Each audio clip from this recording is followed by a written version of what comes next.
On a dark night, thunder split the sky near a luxurious castle, where a battle unfolded in flashes of lightning. A man in a cloak engaged in a fierce duel with a girl who skillfully wielded a sword. He was troubled by a strange feeling, because after his strongest blow, the girl's sword was still intact, and this made him strain even harder, feeling unexpected resistance. Jumping back, he looked closely at his opponent and said that even at such a late hour, he wanted to ask a question. She turned out to be the Demon Queen, who also had her own mystery, who created their very similar swords. After a short silence, the demonic ruler asked if these blades belonged to that strange blacksmith. The man replied that he suspected the old master. He admitted that now everything was clear because their swords were equal in power. She sighed, noting that there was no point in fighting any further. The Demon Queen solemnly swore that at least their generation would not drag the world into another war as long as this balance existed. He cautiously asked if there would be any objections if he reported this to the blacksmith. The girl allowed it, because the master's discontent could be a deterrent to starting a war. She sighed heavily, realizing that the boy had foreseen this development. He confirmed her guess, said goodbye, and they parted ways, thinking about how this blacksmith had deceived them both at the same time. At that time, the man was working hard in the forge. Suddenly, someone came up and said that the work was finished. The apprentice asked permission to inspect everything later, and the master, without looking up from the anvil, nodded in agreement. Then he looked back at the girls and reminded them that it was time to go to dinner. They smiled warmly, and for a moment the forge felt like a warm, homely place. Two girls were chatting happily among themselves, and he was looking at them with a quiet smile. Suddenly his gaze rose to the sky, and a memory flashed through his mind that it had been a long time since he had been in this world. His memory returned to the day of his death. Then he threw himself under the wheels of a truck, trying to save a small kitten, but did not have time to jump away from imminent death. The only reason he jumped was his love for cats. And as he was sinking into nothingness, he heard a voice asking if he had woken up. An unknown voice said that at least his soul was not harmed. The man asked in confusion what was happening and heard the answer. In his world, he had indeed died. He understood everything, but he wondered why he felt so cold. Usually, when a creature dies, its soul disintegrates and becomes part of new resources. However, the stranger still held back the process. He had to strain his mind to withstand the overload and not break down. She asked if he had really saved the cat, and he confirmed, albeit with surprise. The girl smiled and said that she was the kitten. The man stared in astonishment as he listened to her explain that she traveled the worlds as an observer. She watched over their world in the guise of a cat, but made a mistake and almost died until he saved her at the cost of his own life. The man thought for a moment and asked how such an all-powerful creature could die under the wheels of a car. She replied that only her temporary body had died, and her ordinary cat body would have lived on. Her soul would still be intact. As for him, he was never supposed to die in that world after all, and now there was a void to be filled. To compensate for his death, she set out to create a new existence. He didn't quite understand how this was possible, and asked why she couldn't just undo the accident. She admitted that it would have been the easiest solution, but the problem was that she had already seen him die. What she saw was immediately recorded in the world as an unchangeable event. She apologized and explained that his death was already etched in the world's flow itself. He asked in despair what to do now. The girl said that this event had not yet been recorded in other worlds, so she would like to transport him there. He understood that she was trying to create a substitute existence for him, and she smiled approvingly. He cautiously asked why she was doing all this. The girl quietly replied that it was her own fault, because he died because of her carelessness. This made her feel strange and painful. The man sighed heavily and said that he understood everything.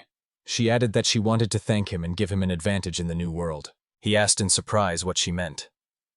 The girl explained that she would give him the knowledge and skills he needed for life, as well as a place where he could start over. She asked what kind of life he would like to live. The man thought about it, because he was actually lonely, without family or loved ones. In the real world, he worked as a programmer in a grueling black company. Before he knew it, he had turned into an old, gray-haired man whose death no one would mourn except his boss, who would simply find a replacement. There, in his world, he had nothing to long for and no one to miss him. That's why his heart was filled with the desire to get a second chance. He admitted that he had a passion for creating things and would like to turn it into a way of earning money. The girl listened carefully and promised to make his wish come true. He added that he loves cats so much that he is willing to sacrifice himself for them, and that what he most desires is a quiet life with his cat. The girl asked what kind of things he would like to create. The man admitted that he had always been interested in blacksmithing, but had never had the opportunity to try his hand at this craft, and therefore now wants to make this dream come true. She agreed and said she would focus on his physical qualities and put the rest of her resources into language skills, manufacturing, and a little bit of magic. And at that moment, a bright light flashed. The man closed his eyes, and the girl thanked him with a gentle smile. He held out his hand to her, but the world around him began to dissolve and disappear in the glow. The next moment, everything disappeared, like a drop of water or a ray of light, and he felt that he was deep in the forest, amidst the silence and rustling of leaves. Opening his eyes, he saw himself on the grass and stood up with difficulty, but immediately winced in pain. An unbearable headache shot through his head. Suddenly, he felt something strange. From the top of his head to the tips of his fingers, a river of new information flowed through him, something he had never known before and could not imagine. Everything poured directly into his body and mind, and then he understood why his head hurt so much. The old life had finally ended. The man exhaled sharply. He felt a sense of relief as he removed his hands from his temples. Stretching, he looked around carefully and realized that the new knowledge and experience seemed to be imprinted on his body. Looking around, he saw something unexpected. Just nearby stood a neat wooden house. Remembering the girl's words about housing, he went inside to see for himself. Inside, he saw a simple room with furniture and a kitchen with various products. He realized that there was everything he needed for life, and for the first time he felt that this was enough for him. At the same time, he noticed that the house had no electricity, no running water, and not even a well, so he would have to look for a water source. But another room caught his attention. When he opened the door, he was stunned. It was his own workshop, filled with the necessary tools and materials. He picked up the hammer and a fire lit in his eyes. He immediately understood how to use these tools and what to do with them. The knowledge already lived in his head.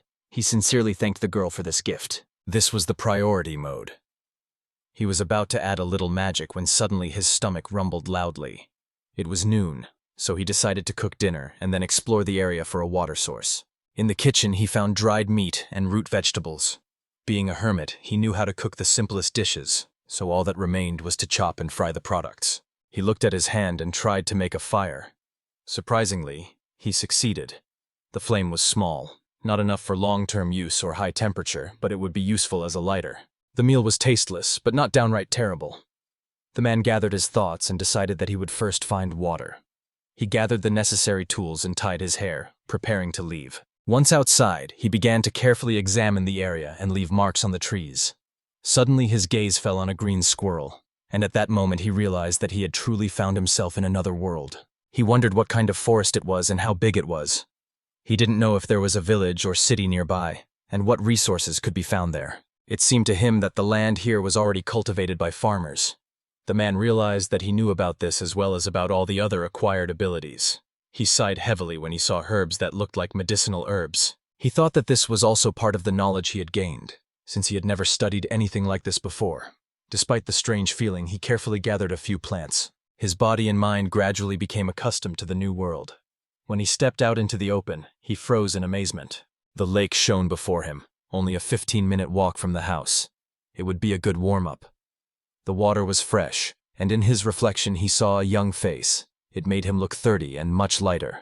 He was about 30 again. There were fish swimming in the water, so there was a source of food. But suddenly, a strange sound caught his attention, and he turned around.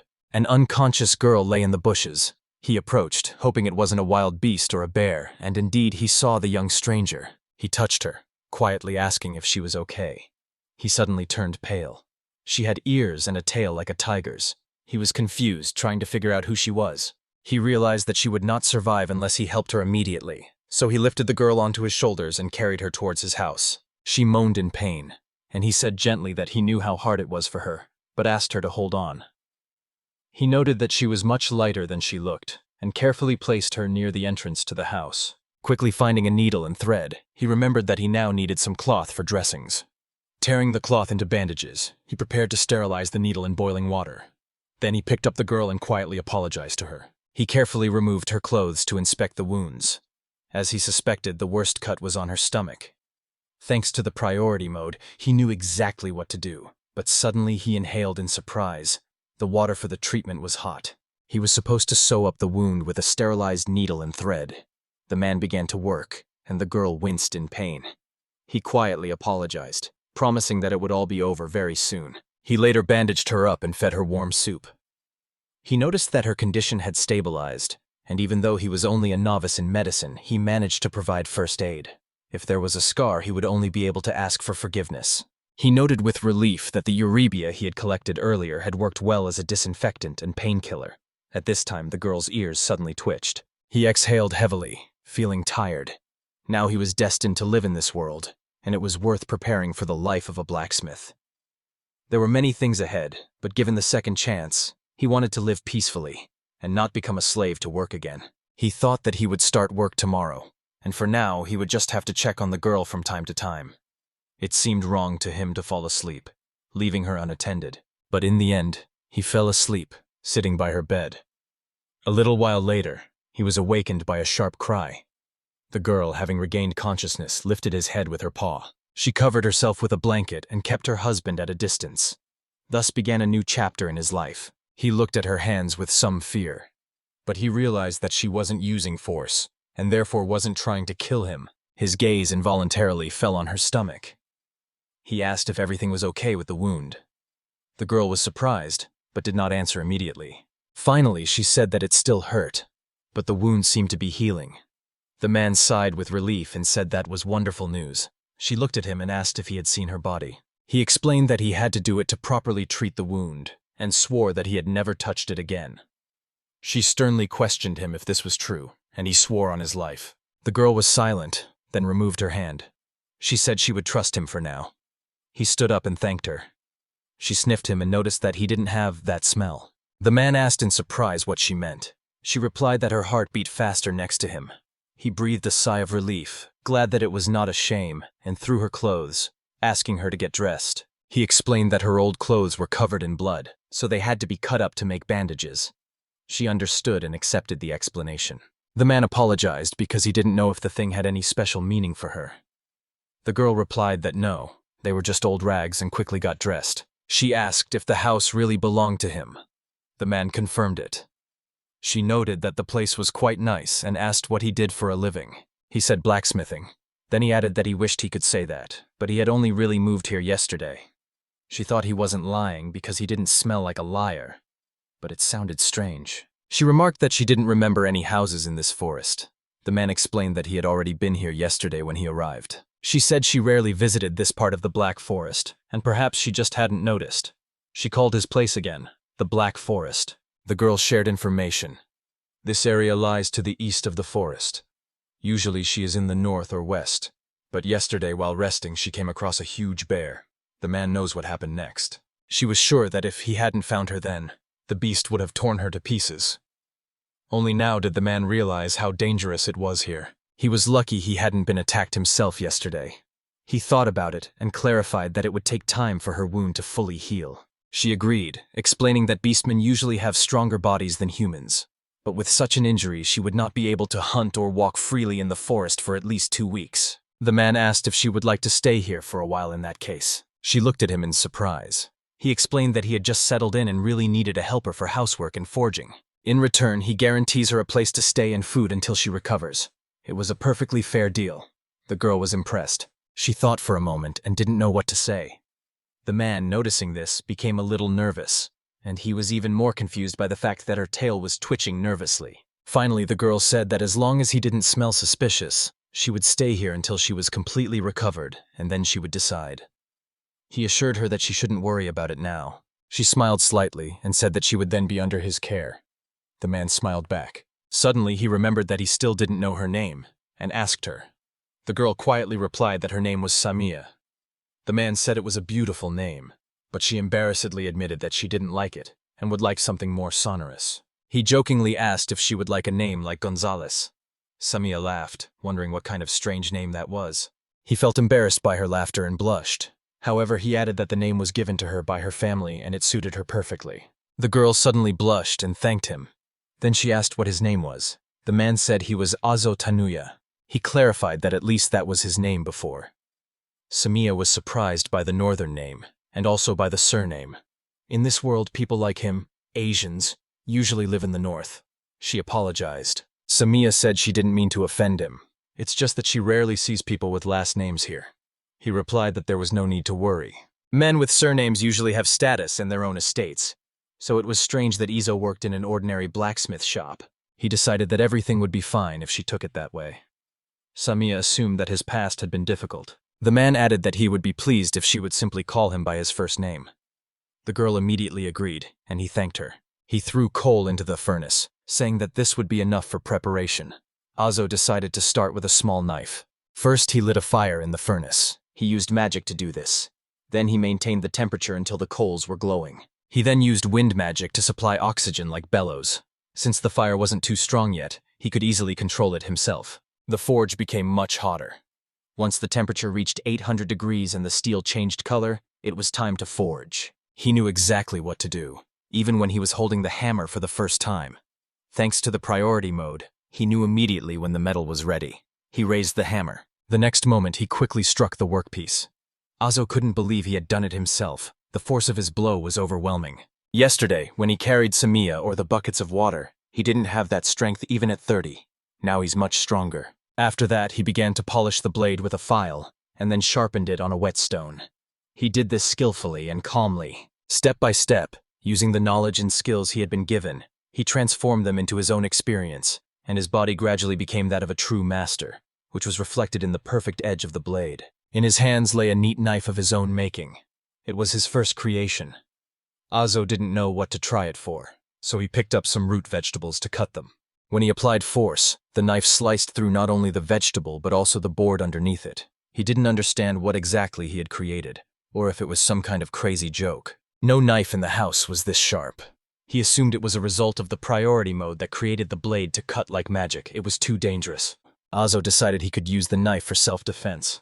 He quickly made a handle and wondered if he should show it to Samiya. He understood that if he used priority mode skills, the knives would be too sharp and dangerous, and therefore it would be impossible to sell them on the market. He decided to forge 3 more different knives tomorrow. One sharper than this one, another less sharp, and the last one only slightly sharpened. He wanted to show them to Samiya first, and then decide what to do next. He woke her up and called her to dinner. She opened her eyes reluctantly. Samiya said that no matter how much sleep she got, it was still not enough. Azo asked how she was feeling. She needed to move more to restore her strength and blood. She thought about it. The girl looked at the lamp and asked in surprise if it was magic. She didn't believe he could use magic either. Azo replied that it was just simple magic. Samiya enthusiastically said that people with surnames were special. The man remarked that sleep was important, but food was equally important. For dinner, he had roasted meat with vegetables. Azo was not a skilled cook, but it was the best he could cook. The girl talked animatedly during the meal. He understood that in this world he still needed money to buy groceries, firewood, and cooking utensils. Azo told Samiya not to be ashamed to choose her own bed. The next day he noted that the knives were ready. Izo called Samiya to help him with the work. The girl came out, but immediately noticed that she didn't know much about blacksmithing. The man replied that he only wanted her to try out these knives. He handed her one and asked her to start with it. Samiya nodded, saying there was nothing complicated about it. They started with the dullest blade. She pressed and easily cut the root vegetable. Her eyes widened in surprise. Samiya enthusiastically said that the knife was simply amazing, and Azo was a true master. He thanked her and asked her to try the next one. She picked up another one and made a move. This time, the vegetable flew apart even faster. Azo noted that it was much easier to cut. The girl was extremely surprised. Samiya asked with fear why the knife cut so well. He asked to try the last one, the main one in the set. She took it in her hands and held it up to the vegetable. With a single touch, she not only cut the root vegetable, but also the board underneath it. Samiya was stunned. The man told her to lift the knife carefully. She exclaimed in fright, "What is this?" And Azo quickly asked her to calm down because it was dangerous to hold such a blade. She agreed and apologized. He said it was fine, he just didn't warn her in advance. Her reaction only confirmed his suspicions. The priority regime allowed him to act like a first-class blacksmith. But if he were to sell these products, he would have to think about how to use them. Samiya hesitantly asked if she could buy the knife, as it was perfect for hunting. The man said she could have it if she wanted. She was surprised. She asked again if it was true and thanked Azo with a smile. The man thought it was cute to see her joy. He said he would make a vagina, but it would take time. She agreed and ran off to rest, while he thought about what to do next. He decided that he could make simpler knives, and judging by Samiya's reaction, they would be a good fit for sale. At first, he wanted to create more knives and agricultural tools. then sell them and make a living. He had heard that beyond the forest there was a town where there was a bustling market on weekends. Now his blacksmithing business was really beginning. The next day, he reported that he had finished the work. Samiya thanked him, and Azo asked how she was feeling. The girl replied that she could not hunt yet, but that she was able to move normally. After that, he suggested that they go to the city tomorrow. A week had passed since that conversation. During that time, Azo had forged several knives, hoes, and sickles to sell in the city. They were all basic models. Samiya's recovery was going well, and they sometimes went for walks together. During these walks, Azo learned more about the area and the nature around him. They saw many plants and animals. The man was pleased that his new knowledge immediately found practical application. He was worried that they might encounter wild wolves or wild boars, but Samiya assured him that everything would be fine, because she could smell them and knew that he was strong. The man believed that Samiya was stronger than he was. He did not yet fully understand his own strength, but he assumed that he was already strong enough to survive in this forest. The journey through the forest took 2 hours, after which it was another hour to walk along the main road to the city. Thanks to Samiya being a beastman, they were not attacked by beasts or robbers. The journey passed peacefully. The girl pointed to the outline of the city, and Azo smiled. Beyond the wall, trade was bustling in the large market. This city had a bazaar outside the outer walls, and merchants gathered there daily. Since the city lived mainly from trade, there was no charge for entry or exit. Suddenly, one of the guards stopped them and asked if he could ask a question. Azo, with a businesslike smile, replied that he was interested in the question. The guard said he was seeing them for the first time and asked the purpose of their visit. Azo replied that he was a blacksmith. He had come to sell his wares at the market. The guard asked if he could inspect the goods, and Azo agreed. What he saw made the guard gasp in surprise. Finally, the guard said it was okay and allowed them to continue, warning them only not to cause any trouble. To enter the market, one had to pay 1 silver coin. In return, he received a trading counter and a wooden sign with a trading permit. Those who arrived earlier took their places. When they entered, it was clear that the best seats were already taken. Samiya looked around and suggested that they stop at one of the far counters. Azo remarked that it was a good place for their first time, and with a slight smile, he said that today he would be under Samiya's protection. 2 hours passed, and they still hadn't sold anything. Azo tried to attract the attention of buyers, praising his product, but to no avail. He had been a programmer in the past and was not at all used to the role of a salesman. Samiya encouraged him, saying it was only noon. And suddenly someone asked how business was going. It was the same guard. Azo sighed, saying that things were bad. The guard said he was lucky because he wanted to buy a knife. To Azo's surprise, the guard explained that he had noticed the extremely sharp blades while examining their luggage. His own knife was already useless and could not be repaired or sharpened. He was glad that the rest of the knives at Azo had not yet been sold out. The man handed him the knife with a smile. The guard immediately noted that the blade was truly magnificent. When he heard the price, 5 silver coins, he was surprised that it was so low. After consulting with Samiya, Azo decided not to overstate the price, in order to at least make some money. The guard quickly bought the knife. It was the first money Azo had earned with his own hands. The guard added that if the knife proved too sharp, he would recommend Azo to his comrades. The man assured him that the blade was indeed impressively sharp. They were smiling, and Samiya noticed how happy Azo was. He felt proud. But for the next 3 hours, they didn't sell anything else. He thought the demand for agricultural tools here was too low. They had already started packing up when someone called out to them, asking if they were ready to leave. It was a group of guards. Azo became nervous, thinking that they were in for trouble. The formidable warrior asked if a guard named Marius had been buying their goods. Azo clarified if he was referring to that young guard. The man smiled and said he knew where to find them. He asked if there were any more knives left. Azo said so in confusion, showing the rest. The guard told him to give him everything. Azo was confused. Then the warrior explained that Marius had immediately started bragging about his new knife after dinner. It turned out that the blade was so sharp that everyone wanted the same one. They decided to buy all 8 remaining knives, paying 40 pieces of silver. The guards enthusiastically took the goods, examining them. When the guards left, an older man approached Azo. Azo began to apologize, but the old man only said that he was surprised and glad that the boy managed to sell everything. Later, they went home. Samiya said with relief that it was good that all the knives had been sold. Azo thanked her for her help because now they needed to replenish their supplies again. Now he was confident that he could do much more than simple repairs or small orders. He should try forging a long sword. If he could make a deal with the merchant, his range of goods would increase significantly. First, it was important to check the agricultural tools and axes himself. He also wanted to equip a separate room for Samiya. The girl asked him if he could make arrowheads. He asked if she really needed them. Samiya explained that it was for hunting when she recovered, and she would be happy to have his work. Azo agreed, and the girl was genuinely happy. Tanuya couldn't help but smile in return. Today, he is still focused on the knives, but later he will start making the tips for Samiya. To do this, he will mold a mold from clay, pour hot steel into it, and wait for it to cool. He thought, why not sharpen the metal right away and attach it to the handles when he's finished? He also planned to make a large saw for felling trees and to improve the axe he had tried to sell earlier. Working on the saw teeth could take a whole day. The next morning he set to work. Swinging, he struck the tree, but at the same moment he thought, the axe hung. And suddenly there was a crunch. The entire tree shattered and began to fall rapidly. They were both shocked, and Azo realized that if he was not careful, his second life could end right there. Having prepared the fallen tree, they began to chop it into smaller pieces. The man called Samiya, and the girl cheerfully replied that it was finally time to use this tool. Azo reminded her that she wasn't fully recovered yet, so she had to be careful. Eventually, they were pulling the large saw together, working rhythmically from both sides, cutting through the tree. When it fell, Azo said it looked like a piece of tofu. Samiya laughed and said it sounded strange. He warned her not to laugh so loudly because she was shaking with excitement. Eventually, they finished the job. The man said it was fast, and at this rate they would be done by evening. Samiya was surprised to note that it usually takes much longer, and Azo's tools are truly incredible. He remained silent, because in reality, the power to create these amazing things lay not in his skills, but in the knowledge he had received. It was just a privilege.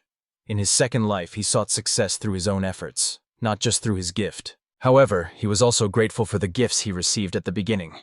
After all, he is only a guest in this world, so he decided to use this power only for a peaceful life, without abusing his abilities. He was working late when Samiya approached him. Azo asked what was the matter. The girl reminded him that he had offered her to live here. He confirmed it, and Samiya asked if his word still stood. He immediately agreed. The girl thought for a moment and said that she was very grateful for his help. She admitted that after being at his house, she couldn't do anything useful, but she enjoyed helping with the work and talking over meals. She also enjoyed their walks. What she liked most was watching him work and create things. That's why she asked if it would be okay if they lived together. He smiled and said he didn't see any problem with that. Samiya was delighted and slapped him on the back in gratitude. He cried out that it hurt, and she laughed. The man said that he had finished the job.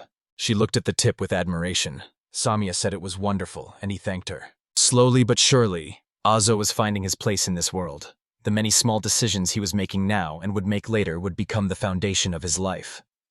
He hoped that this was the beginning of a long series of happy moments. The guards in the city were happy with their purchase and wondered when Azo would come again, as they planned to buy even more next time. Samiya, upon hearing this, apologized a little embarrassedly, and the guards asked what had happened. The girl asked permission to examine the knife because she was very curious. Azo handed her the bag, reminding her that she had only recently recovered, so if she felt any danger, she should return home immediately. Samiya nodded in agreement and set off. He asked her not to overexert herself. After that, he got to work. He needed to replenish his range for sale, and from today, he decided to start making long swords. After making sure that the female forms he had prepared the previous day were dry, he split them in half and took out the male part. Then he put them together, placed them in a barrel of sand, and poured hot iron into them. When the metal cooled, he broke the clay and pulled out the casting. He then hammered away the burrs and finished it with a file. Then he heated it again and slightly reshaped it. Finally, the stage of grinding the blade, sharpening the blade, and finishing touches came. He attached the tsuba, wrapped the handle in leather, and made a wooden scabbard. Usually this is done by different craftsmen, but thanks to the priority mode, he was able to do everything himself in his workshop. He happily placed the cat-shaped stamp.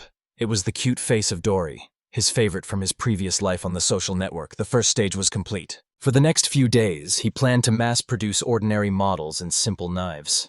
He made the sword himself. Azo swung and tested the ready sword when Samiya suddenly asked what he was doing. The man blushed and tried to make excuses, but in the end he just greeted her. The girl said she was already home. Azo asked why she was blushing. The girl replied that everything was fine, she was just happy. He understood and smiled. He said it was nice to be welcomed home. Samiya agreed with a smile. It was a happiness he had never had in the previous world. He asked how the hunt had gone, and the girl replied that she had hunted a forest deer. She gutted it and soaked the carcass in the lake so they could pick it up in the morning.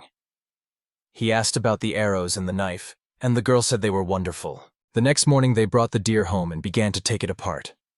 Samia explained the process and Azo helped. Samia's skillful hands combined with the sharpness of Azo's knife. In just a moment, the skin was removed and the meat was separated, and so they finished. Samia said in surprise that it was extremely fast, and Azo thought that the meat processing was not that difficult. When they were finished, the meat looked exactly like it had in his previous world. He realized that there, in a past life, the reason for the sweet taste of fruit and the ease of cooking meat lay precisely in human effort and care. They lit a fire and began to cook dinner.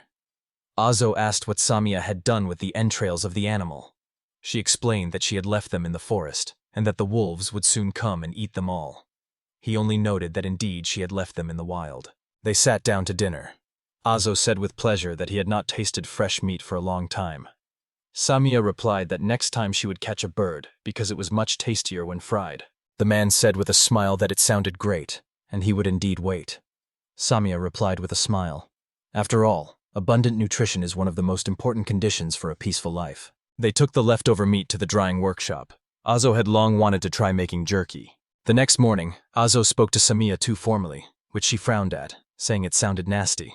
He laughed, saying it was harsh, and then asked why she wouldn't help if she wasn't hunting today anyway. The girl readily agreed. While they were working, he asked her if she wanted to try deburring, and she agreed. With her help, they managed to prepare enough goods to head back to town. At the entrance, Larius recognized them immediately. The guard said he was worried because they hadn't appeared for a long time. Azo explained that thanks to him, all the goods had sold out. Marius noticed right away that Azo had swords this time.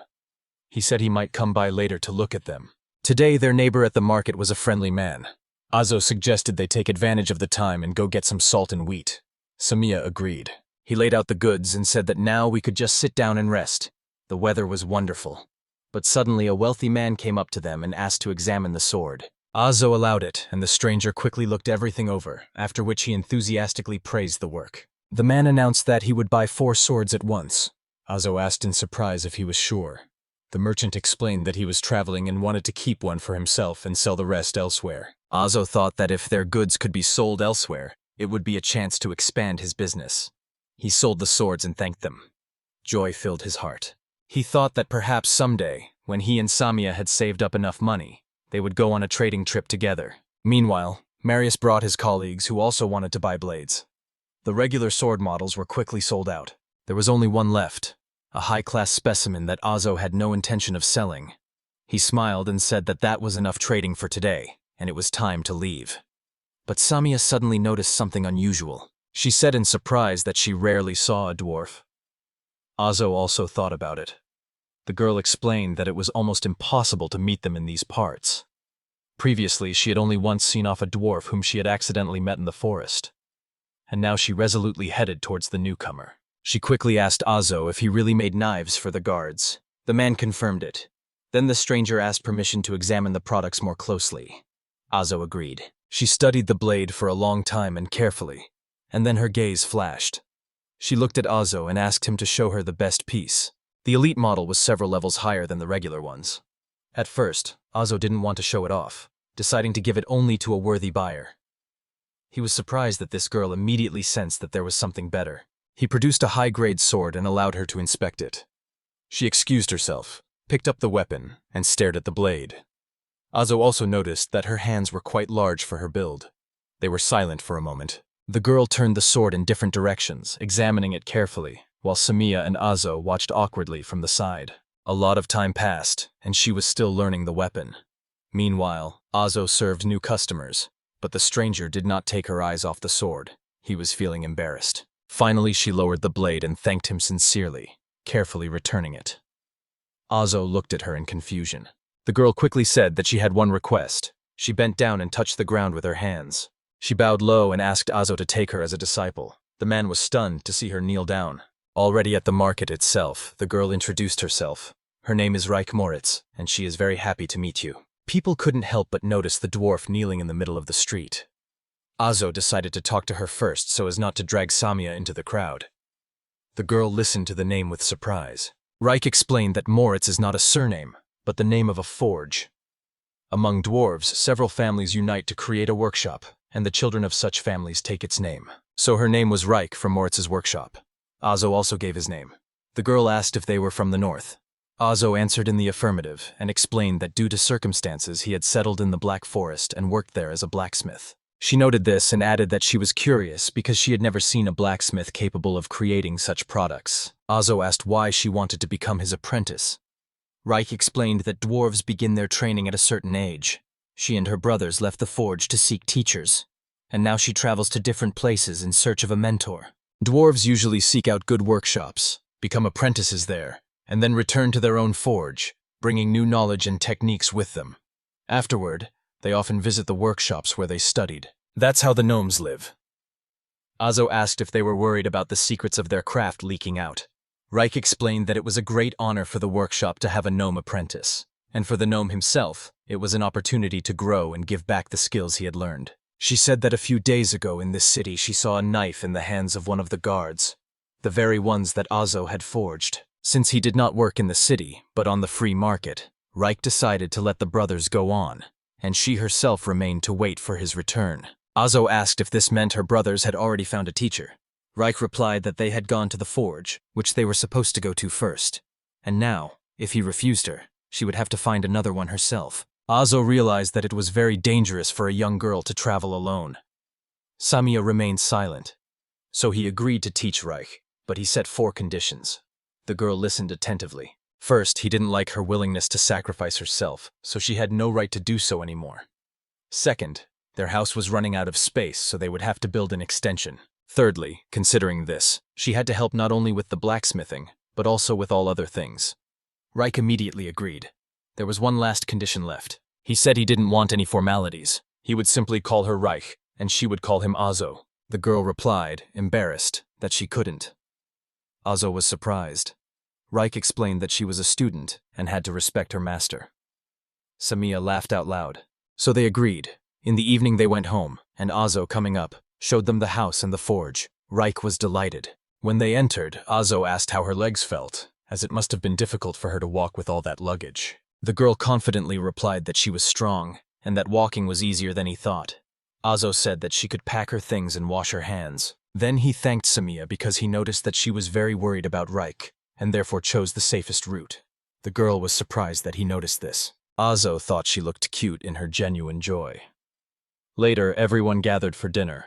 Azo noted that there were currently no rooms available, so Reich would have to sleep with Samiya. The girl replied that she didn't want to bother them and suggested sleeping on the floor, leaving the bed for the others. Azo said that they always sleep separately, so there was no problem. Reich asked in surprise if they were married. Samiya exclaimed in embarrassment that there was no such relationship between her and Azo. Reich replied that everything looked like that. The man wondered if people of different origins could marry. Azo replied that it wasn't that at all, and there was nothing of the sort between them yet. Reich asked in surprise what "for now" meant. Samiya blushed and banged her forehead on the table in despair. Reich decided that they resembled a family living together in a workshop. Azo was confused by this description. But then he smiled, saying that perhaps it really was like family. Samiya looked at him with hidden admiration. Azo announced that he was the master of this workshop, and that he alone would determine the distribution of the rooms until new ones were built. This decision was final. Thus began the next day. After they had slept, they began to weed the area for the extension and dig holes for the supports. Samiya went hunting, while he stayed to work with Reich. She was used to it. Her body was strong and trained. Thanks to this, the work went quickly. Soon Samiya returned and cheerfully reported that everything was fine. Azo greeted her and asked about the game. She said that she had hunted a deer. Suddenly, she asked how things were in Reich. Reich admitted that she initially wanted to chop wood, but the axe cut through wood like a knife through butter. She didn't understand why the tool was so sharp. Samiya smiled and said that it was really surprising. She was also scared for the first time when she saw it. Azo was surprised that she was thinking so seriously about it. Then he told Reich that they would begin blacksmithing training tomorrow while continuing the construction work. The girl happily agreed. Azo decided that he would make her special work clothes by evening, and it was a good idea. Together they set about dismembering the carcass of a huge forest deer that Samiya had killed the previous morning. After a short rest, they set to work. Azo finished the form for the women's equipment that he had prepared yesterday. Reich had a lot of experience. Her hands worked quickly and tirelessly. She was putting in her best effort. Then they decided to have a bite to eat and make a new knife. But Azo had no idea how he could teach Reich the privileged skills. She, noticing the confusion on his face, moved closer. He honestly admitted that he had never had students and did not know how to properly teach them. Apologizing, Izo said that he could only show his own work because he had no experience in mentoring at all, so it was difficult for him to determine where to start and how to explain everything. The girl happily replied that she only had to watch and she would learn every move. She promised that she would not miss a single blow of his hands on the metal, and therefore he should not worry, because she would learn everything by carefully observing his blacksmithing. At first he decided to create an ordinary knife for mass production. The steel rang from his blows, sparks flew around, and Reich stood next to him, holding her breath and eagerly catching his every move, as if reading an invisible text in the glow of red-hot iron. After finishing the work, Izo began to sharpen the blade and asked if she understood anything. The smiling girl replied that the teacher was amazing, and it seemed to her as if she could hear the very voice of the iron when it worked, and this filled her with admiration and awe. But she also noticed that he wasn't serious about the process. A stunned Izo asked how she knew that. The girl said that it didn't look like his true strength and didn't resemble the sword he had shown earlier, so he clearly wasn't putting in his best effort. Izo replied that it was a knife for mass consumption, and he only showed the model that should be reproduced. Now he wanted Reich to make such a knife with her own hands. The girl, with a determined gleam in her eyes, agreed and got to work. She immediately began to work, copying the master's movements. Izo thought in astonishment that he had never seen anyone else do this work so diligently and precisely, as if her hands knew the right rhythm and would not let her stop even for a moment. Suddenly he froze, noticing her smooth movements. He watched silently until she handed him the finished knife, asking what he thought. Izo admitted with surprise that the work turned out surprisingly well, and was in no way inferior to his own usual product. He noted that the knife was solid, but there was a slight difference in strength. Izo explained that this was just the beginning, and he was confident that Reich could create a blade no worse than the legendary sword he had shown her earlier. The girl happily promised that she would definitely try, and then Izo said that he would make another knife especially for her, but this time he would show all his strength and skill. He wanted her to see the true essence of the blacksmith in every movement he made. As he took up the anvil, it was clear that, thanks to his special privilege, he understood iron as a living creature. He felt when and where to strike, saw the path of the blade in the hot metal even before it took its final shape. He seemed to know the temperature and hardness of water by touch, and could mold it into the desired shape without any loss of quality. But even this gift was the result of hard work, as Reich and other craftsmen trained and learned on their own from an early age, achieving mastery over years. Izo wondered what exactly he shouldn't teach, because sometimes knowledge comes only from experience.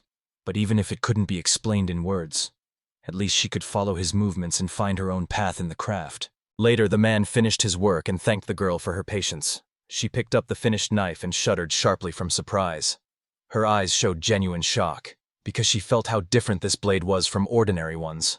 Reich exclaimed that it was incredible and amazing that a person could create such a miracle. Her voice was filled with faith and respect, as if she had seen for the first time the limits of human capabilities, and realized that even the impossible could be realized. She added that even dwarves could not create such a knife. Izo smiled and said that he could give the blade to her. Stunned, Reich asked if he really did not regret putting such a valuable thing into her hands. The master confirmed, explaining that he could not sell the product because she was his student and now his family. The girl sincerely thanked him and said that she would devote herself to this place, and he wished her good luck. At this moment, Samiya entered the room. She cheerfully announced that she had finished processing the meat and skins, but suddenly froze in surprise when she noticed the knife in Reich's hands. Izo carefully watched their reactions, after which they all began to prepare the juicy roast meat together. During dinner, Reich was surprised to notice that Izo used magic, but he replied that it was just simple spells. The girl was amazed, and Samiya exclaimed happily that he even had a last name, which she was very proud of. Intrigued, Reich asked his last name, and he called himself Tanuya. The girl immediately said that now she was Reich Tanuya, because she belonged to his family. Samiya asked in disbelief why this was so. Looking at her friend in surprise, Reich explained that this was her teacher's last name, and if this was Tanua's workshop, then as his student her name was Reich Tanua. Izo listened carefully and only nodded, accepting her words, although he felt a certain discomfort. However, he added that he did not want to use his last name as the name of the workshop, because it would be better to simply call it Izo.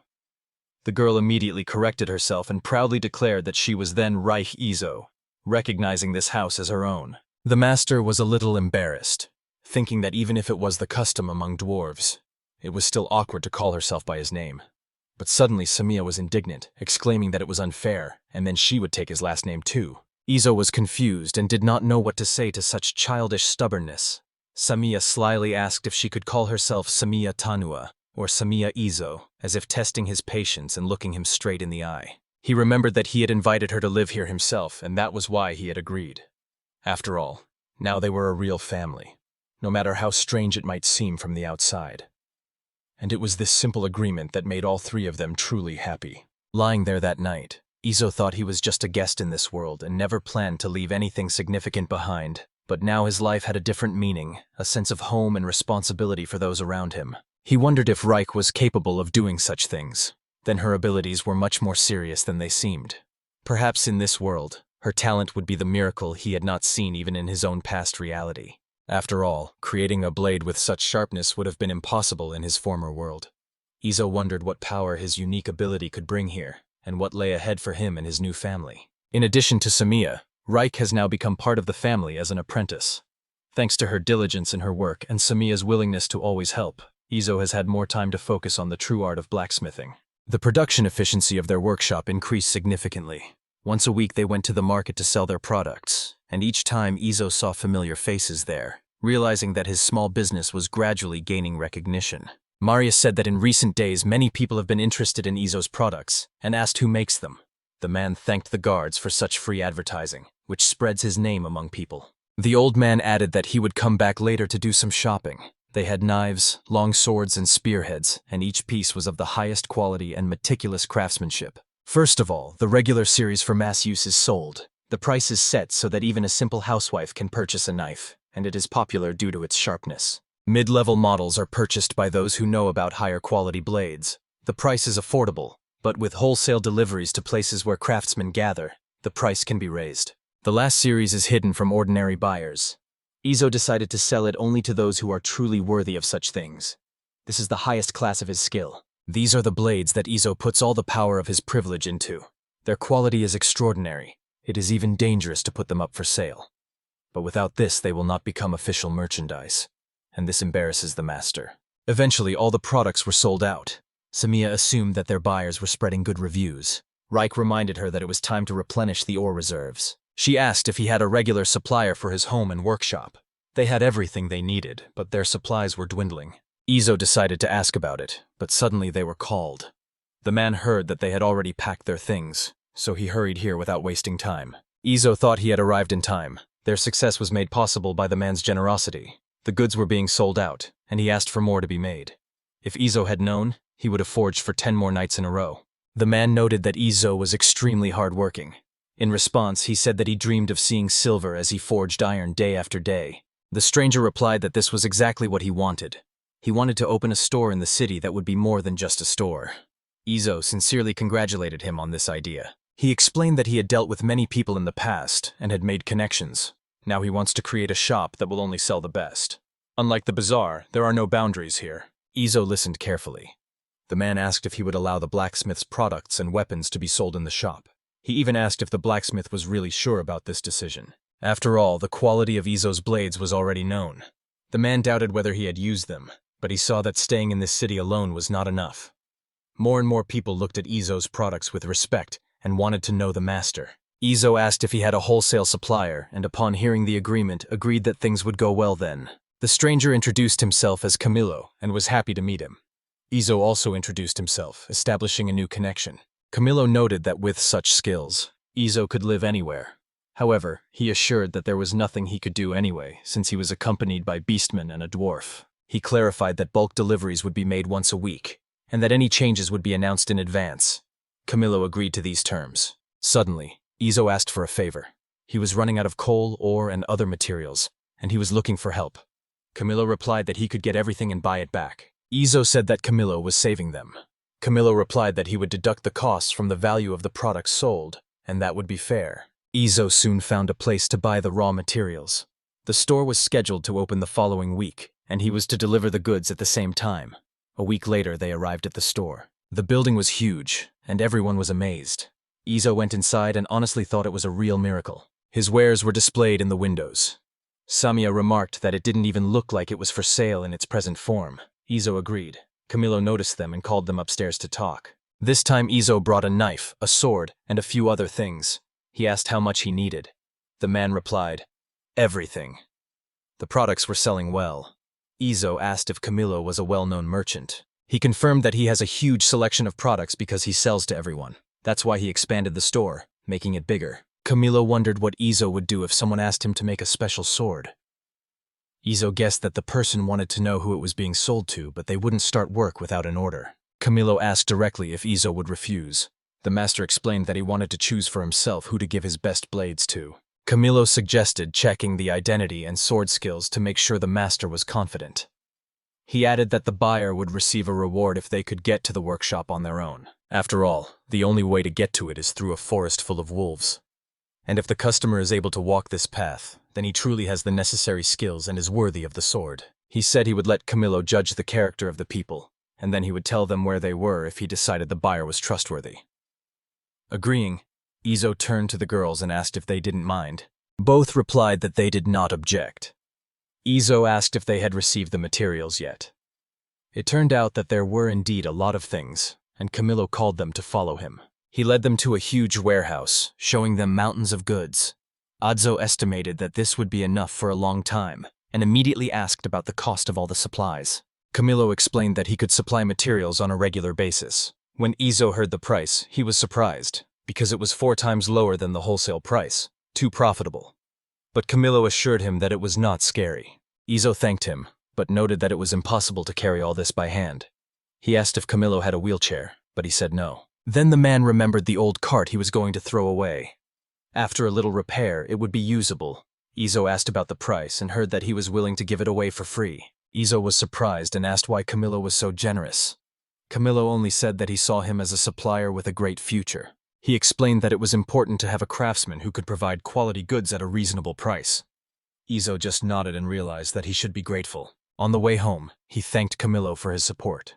Along the way, Izo noted that it was a little more difficult to drive off the road, but added that the main thing was that they would get home. The girls suggested clearing the road, because then it would be easier for people who wanted to place an order to get to their forge. Suddenly, Samiya stopped, smelling the wolf. They decided to wait until he left to avoid danger. Izo noticed that the encounters with the wolves were becoming more frequent, just like in the morning. Samiya assumed that they would soon have offspring. Izo replied that perhaps they would be lucky enough to see wolf cubs. Reich was surprised and asked if the wolves were really so peaceful that they didn't attack. Samiya explained that there were plenty of deer and hares in the forest, so the predators had no shortage of prey. Reich just shrugged, and Izo thought that wolves were less likely to attack strong people. Samiya wasn't sure, but she didn't want to put them at unnecessary risk. She realized that it was not worth staying in the forest alone. Samiya advised Rika to accompany them outside, because wolves are intelligent and even capable of socialization, unlike steppe wolves. Izo wondered if they had become like that for survival, or if it was evolution. The forest was inhabited by wolves and bears, so the danger remained significant. He warned Rika to be careful and suddenly froze. The same bear that had once attacked Samiya still roamed deep in the forest. Even for a beastman, an encounter with it would have posed a serious threat, and the atmosphere was instantly filled with anxiety. The big bear, having had enough, turned away and slowly walked away, leaving the forest in an eerie silence. Meanwhile, Izo was back at work in the forge, hammering hard on the iron. He thought that things weren't as bad as they seemed. Rika noted that the products were even better than before. She was glad that they had managed to get good materials. Izo replied that he believed in it and that they should continue. They put the purchased pig iron into a magic furnace that did not produce slag. This made the smelting more efficient, as the material could be reused without damaging the furnace. Reich was delighted. Under normal circumstances, such a process would require equipment and workers, but here magic came to the rescue.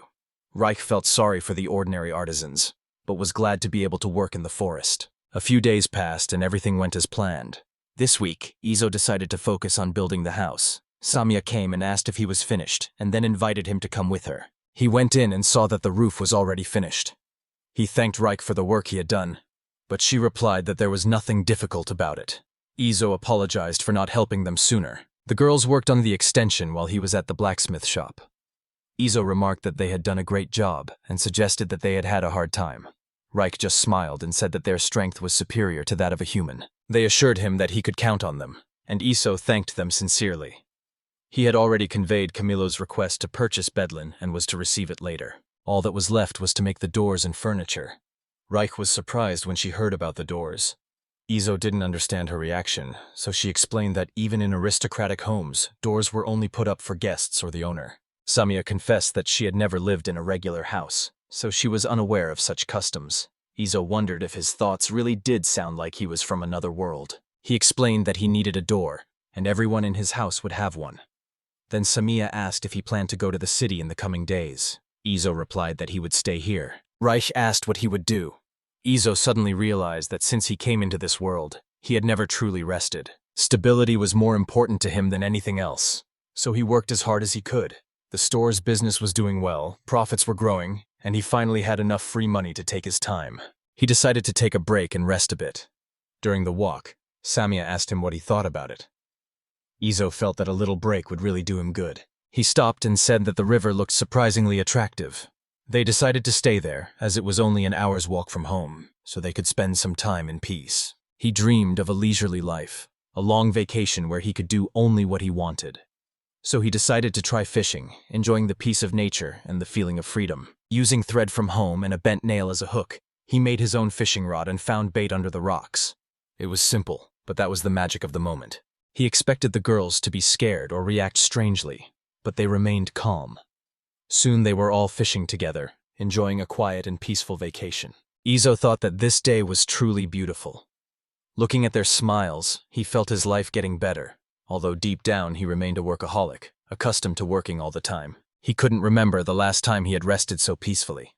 When Samia gave a sharp cry, he hurried to explain that he had to wait until the fish had completely swallowed the bait, and then pull. The girl pulled the fish out of the water, and Rika helped pull out the hook. Gradually, a light conversation began between everyone, and it was then that Izo began to become more open than ever. He felt truly at peace. Later, they all had dinner together. The fishing was good, and even a simple catch seemed tastier in such company. However, Izo himself was unlucky. He never caught a single fish. Samia jokingly suggested that the reason was his bloody aura. This scared him, but the girl explained that fish can sense predators. Such a rest did not require a result. They lay down in the shade to rest, and it was a real rest. A time when there was no need to rush and chase after prey. Half the day passed, but there were still no fish. Samia couldn't even track them down or hunt them. Then Izo joked that she left everything behind after hunting, except her heart. He asked why the heart. The girl explained that she was burying it in the ground so that after death the body would give life to the forest.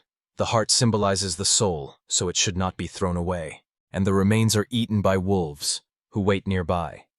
Animals have their own customs. Izo thought that one day he too would die, and then he too would become part of these laws of the forest. He came from another world and wanted to see if he could be a part of this place. However, he never managed to catch a fish. The sun began to set, and he had to admit defeat. For 3 of them, they only had 2 fish, 1 for each girl. Izo was upset, because he wanted to catch at least one to feel a connection with nature. Samia only laughed at his failures. He angrily denied that it was his fault. And at that moment the float jerked sharply. Izo quickly pulled the rod, feeling the fish's resistance. He suppressed his excitement and carefully pulled out his catch. And finally, the real prize fluttered in his hands. The first fish he had ever caught with his own hands. Izo happily boasted about his catch. Although the fishing had not brought much results, the rest had been wonderful. The peace and harmony of that day had been the most valuable achievement. Looking at the girls, he thought that from tomorrow he would start working again and building a house. The time for fun was over. New tasks awaited him. Everyone was happy. Izo praised them for their work. They had really put in a lot of effort, and now the addition was complete and the house was finally taking on its real look. They installed windows and doors in the new rooms, as well as beds and shelves for things. The house gradually turned into a cozy place where everyone had their own space. These rooms became the girls' bedrooms. Izo got his back, and the former workroom was turned into a living room. For the first time, everyone was able to go to their own rooms. Reich was nervous, but Samia was happy. There was enough meat and nuts, but vegetables had to be bought. Izo decided to grow them himself, striving for independence and self-sufficiency even in food. The once useless hoe and sickle came in handy. Reich admitted that she was not involved in agriculture, while the owner was well versed in this matter. Samia agreed too. Izo combined knowledge from the past world with what he had gained after his rebirth. His strange habits had explanations.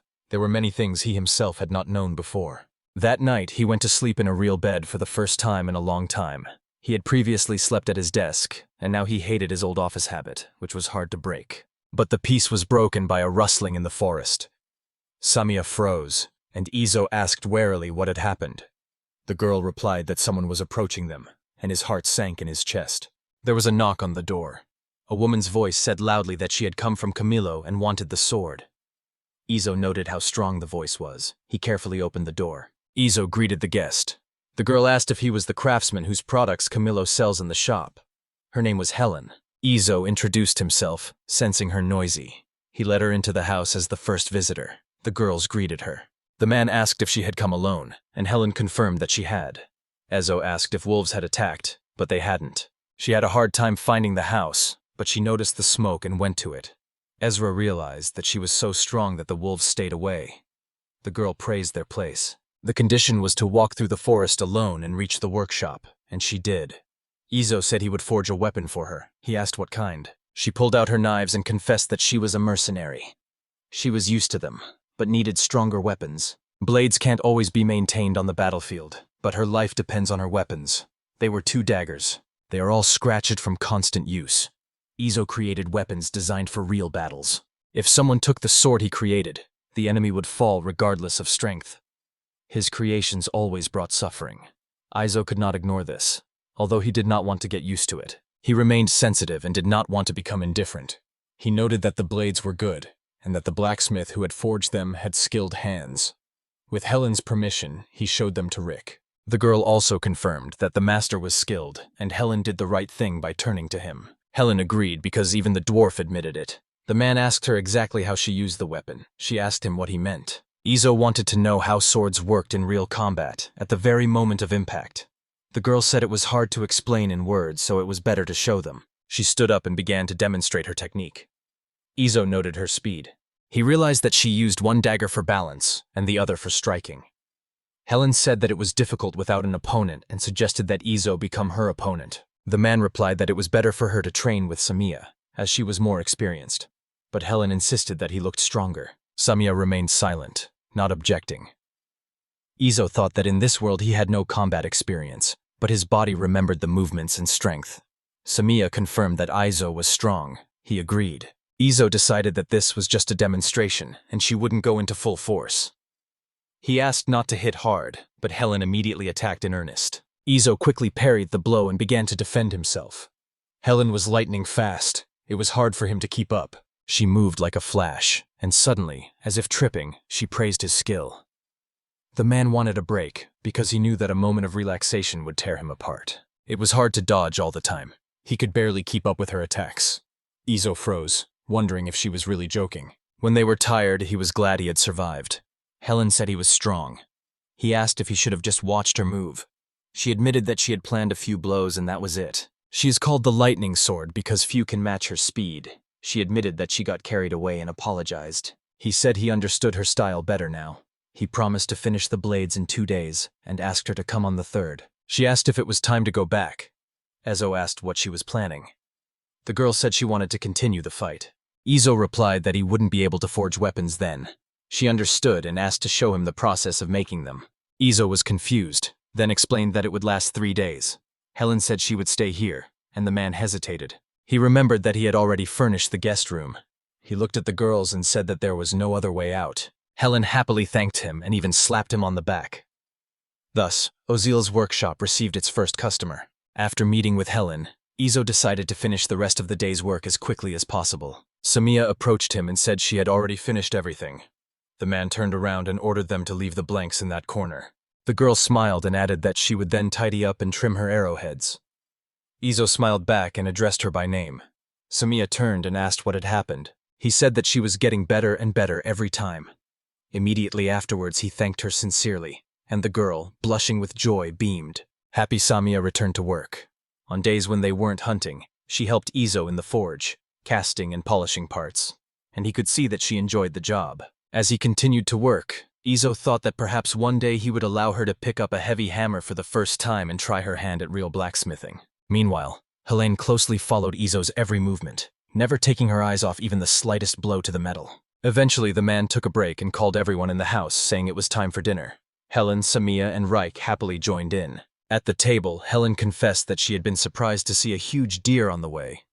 Samia replied seriously that forest deer were sometimes a big threat, so Helen agreed to be more careful. The girl also remembered, smiling, how she had seen a bear from afar.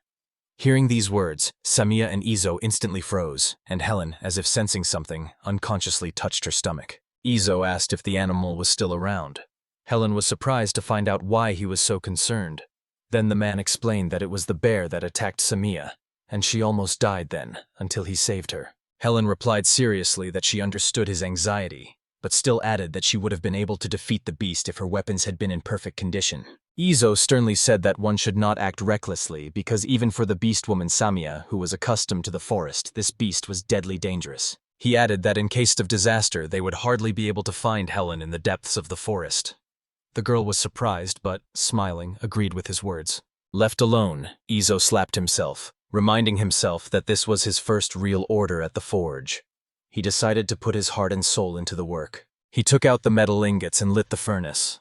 Tomorrow Helen would go scouting, and today she took Samia for a walk in the forest to teach her hunting techniques. Remembering how Helen had skillfully wielded the blades yesterday, Izo heated the iron and methodically ran a hammer over the surface, smoothing the metal. He carefully watched to ensure that the material gained the necessary strength. Thanks to his God-given eyes, Izo saw a grainy pattern in the metal structure. Then he would cut this workpiece, giving it shape, thus achieving evenness and precision. Reich, without looking up, carefully watched the craftsman. Then he poured the molten metal into the mold. Looking back, he ordered Reich to bring a standard-sized short sword as he wanted to test its strength. The girl nodded and ran away, promising to return in a moment. Izo drove his ordinary sword into the wood, then took the newly forged blade and struck sharply.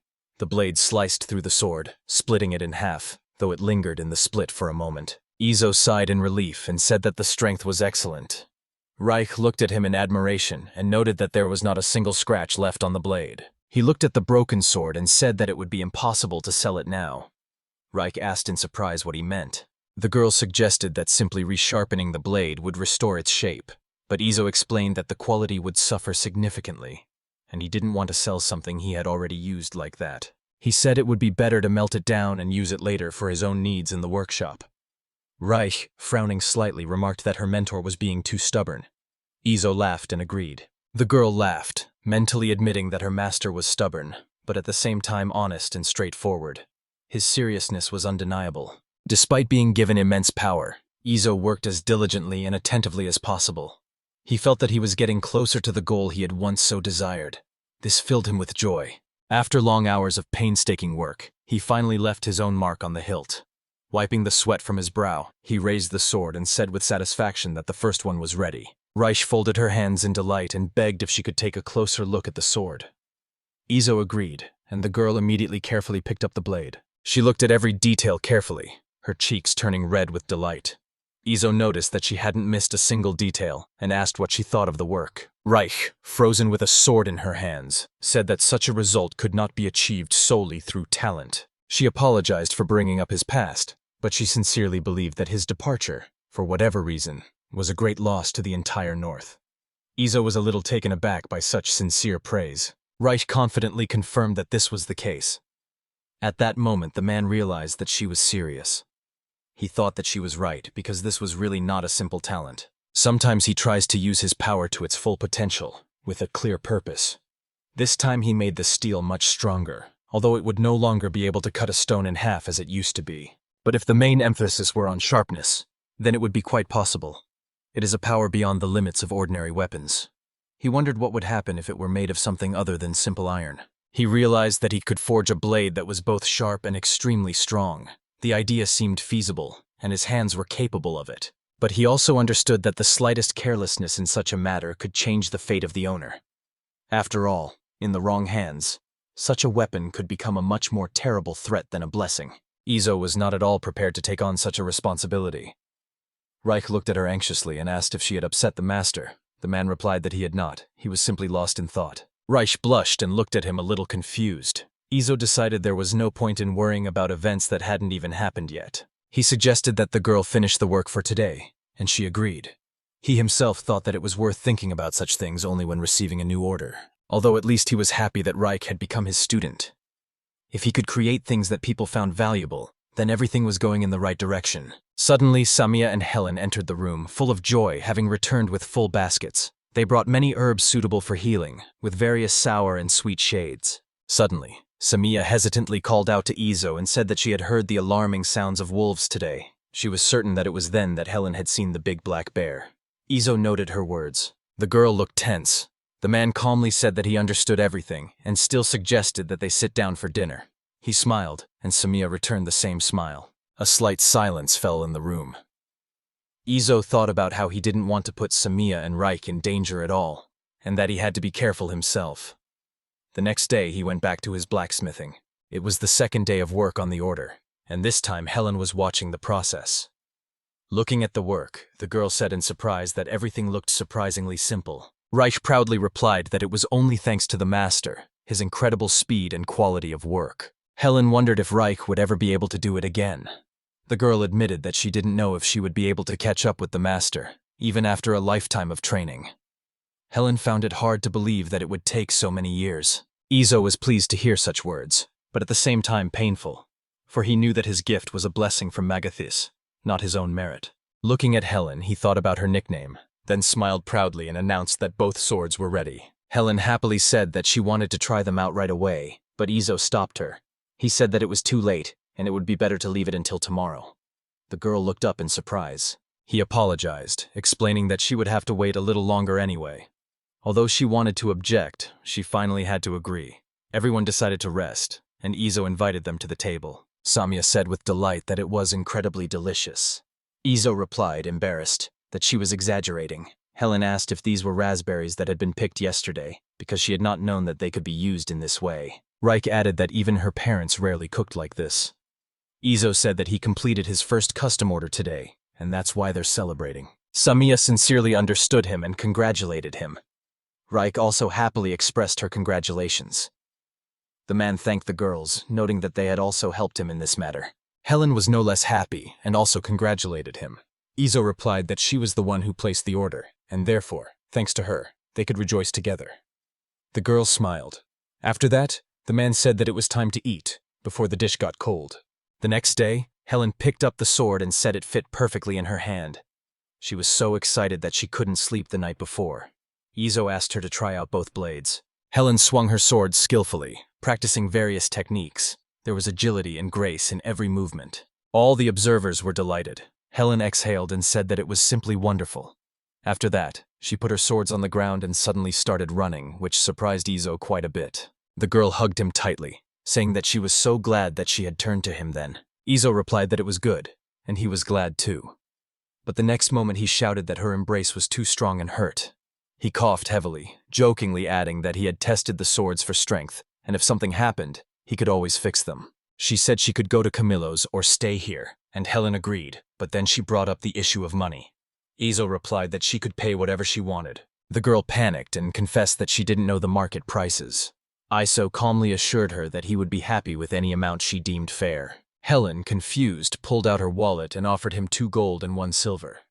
Izo accepted the money without hesitation. The girl wasn't sure if that was the right price, even though she paid a little more than before. He said the swords were good, he had enough, and they shook hands. When Helen left, Ezo remarked that her grip was incredible. Samia recalled that she and Reich had given their all to save him. Everyone laughed. Life seemed to be returning to a calm course. Reich decided that she needed to prepare with swords and blades, and within 2 days a new challenge arose, a clash with a natural threat. Samia ran into the workshop and reported something excitedly. Izo immediately knew something bad had happened, because she had returned too quickly. The girl breathlessly said that a black bear had appeared nearby. The hero immediately asked if he had hurt her.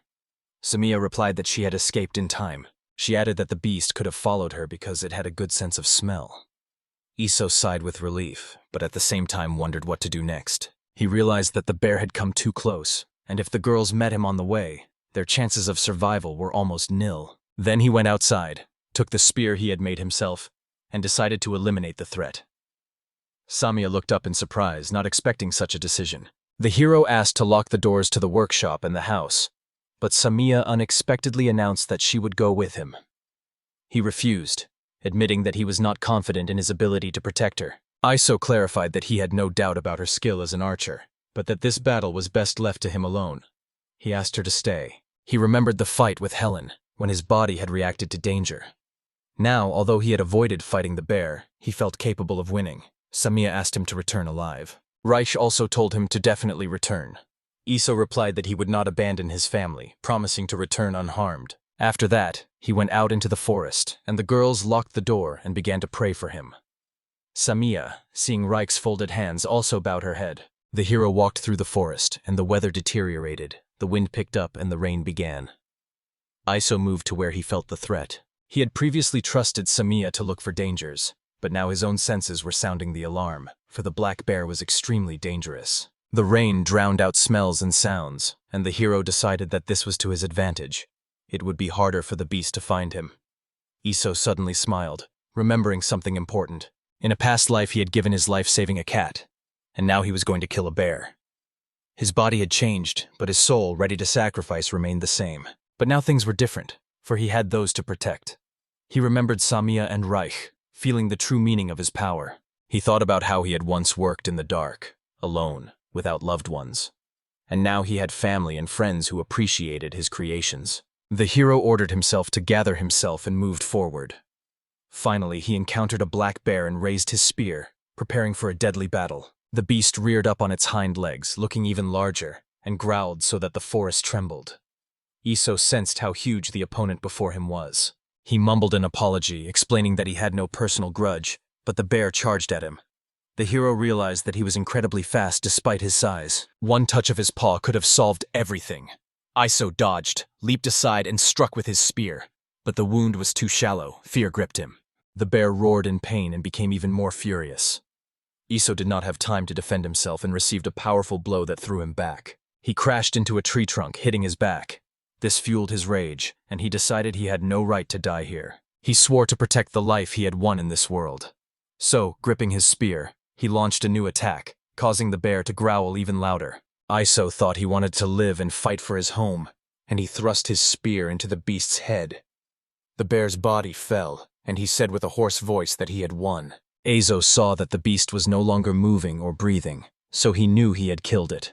Approaching the body, he drew his spear, feeling both relieved and devastated. The hero remembered Samia's words that his weapon was too sharp and uncomfortable, and agreed with that. Then he fell to the ground wearily, allowing himself at least a little rest after the battle. He realized that he had taken his first life, and his hands were shaking from it. Even in his state of heightened concentration, this duel proved to be an extremely difficult test for him. Iso noticed numerous bruises and abrasions on the body, but consoled himself with the hope that the bones were intact. Then the thought struck him that now he had to decide what to do with the bear's body. The hero decided that the life he had taken should be put to good use. The beast should be eaten and the remains buried. But first he had to get the carcass home, which he wasn't too sure about.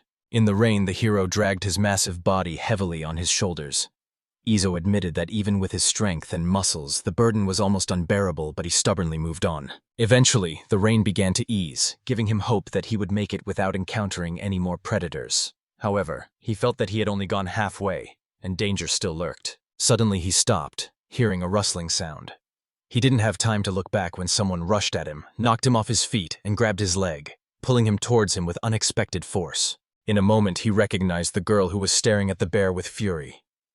Iso realized it was Samia, and hurried to tell her that the beast was already dead, urging her to calm down. Hearing this, the girl's expression immediately changed. She was surprised and stepped back. Then she anxiously asked if he was unharmed, and was told that although his whole body was sore, there were no serious injuries. Iso smiled, looking at the girl.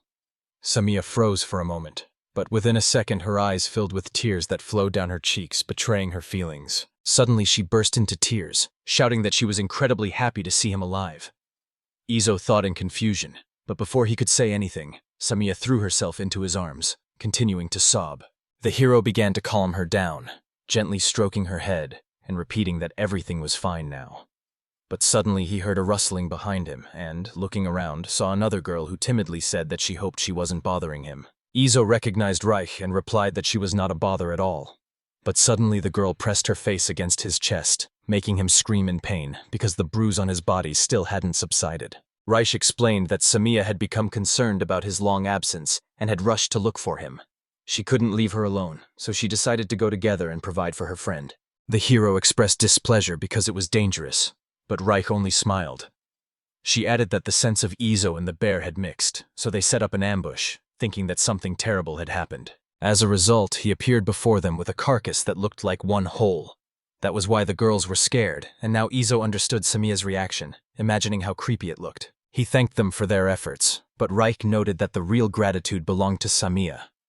Then the hero sincerely expressed his gratitude to the girl, who gradually calmed down, feeling his warm words. Izo tried to pull away a little, but realized that Samiya was hugging him so tightly that it was impossible to escape. And he admitted that such strength of beastman was truly impressive even in ordinary moments. Sighing heavily, the hero suggested that the girls return home. They agreed, and in the end he managed to persuade Samiya to calm down. Together they began to carry the bear carcass. However, on the way, they lowered her into the lake, deciding to return the next day. When they got home, the exhausted hero could barely stand on his feet. The girls became worried, so Reich volunteered to cook dinner, and Izo decided to rest. Taking off his shirt, the hero winced from the pain that coursed through his entire body. This scared Samiya again, but Izo assured her that everything was fine and there was nothing to worry about. But tears appeared in the girl's eyes again, and she asked with sincere pain if everything was really okay with him. The hero answered in the affirmative and added that he just needed to recover a little. But suddenly he felt an irresistible drowsiness. His strength treacherously deserted him. Izo asked to be called when the bath was ready, but his eyes closed of their own accord, and he fell asleep. The exhausted hero leaned towards the girl, burying his face in her chest. This made Samiya blush and panic, confused and not knowing what to do. However, when she realized that Izo had simply fallen asleep, she calmed down.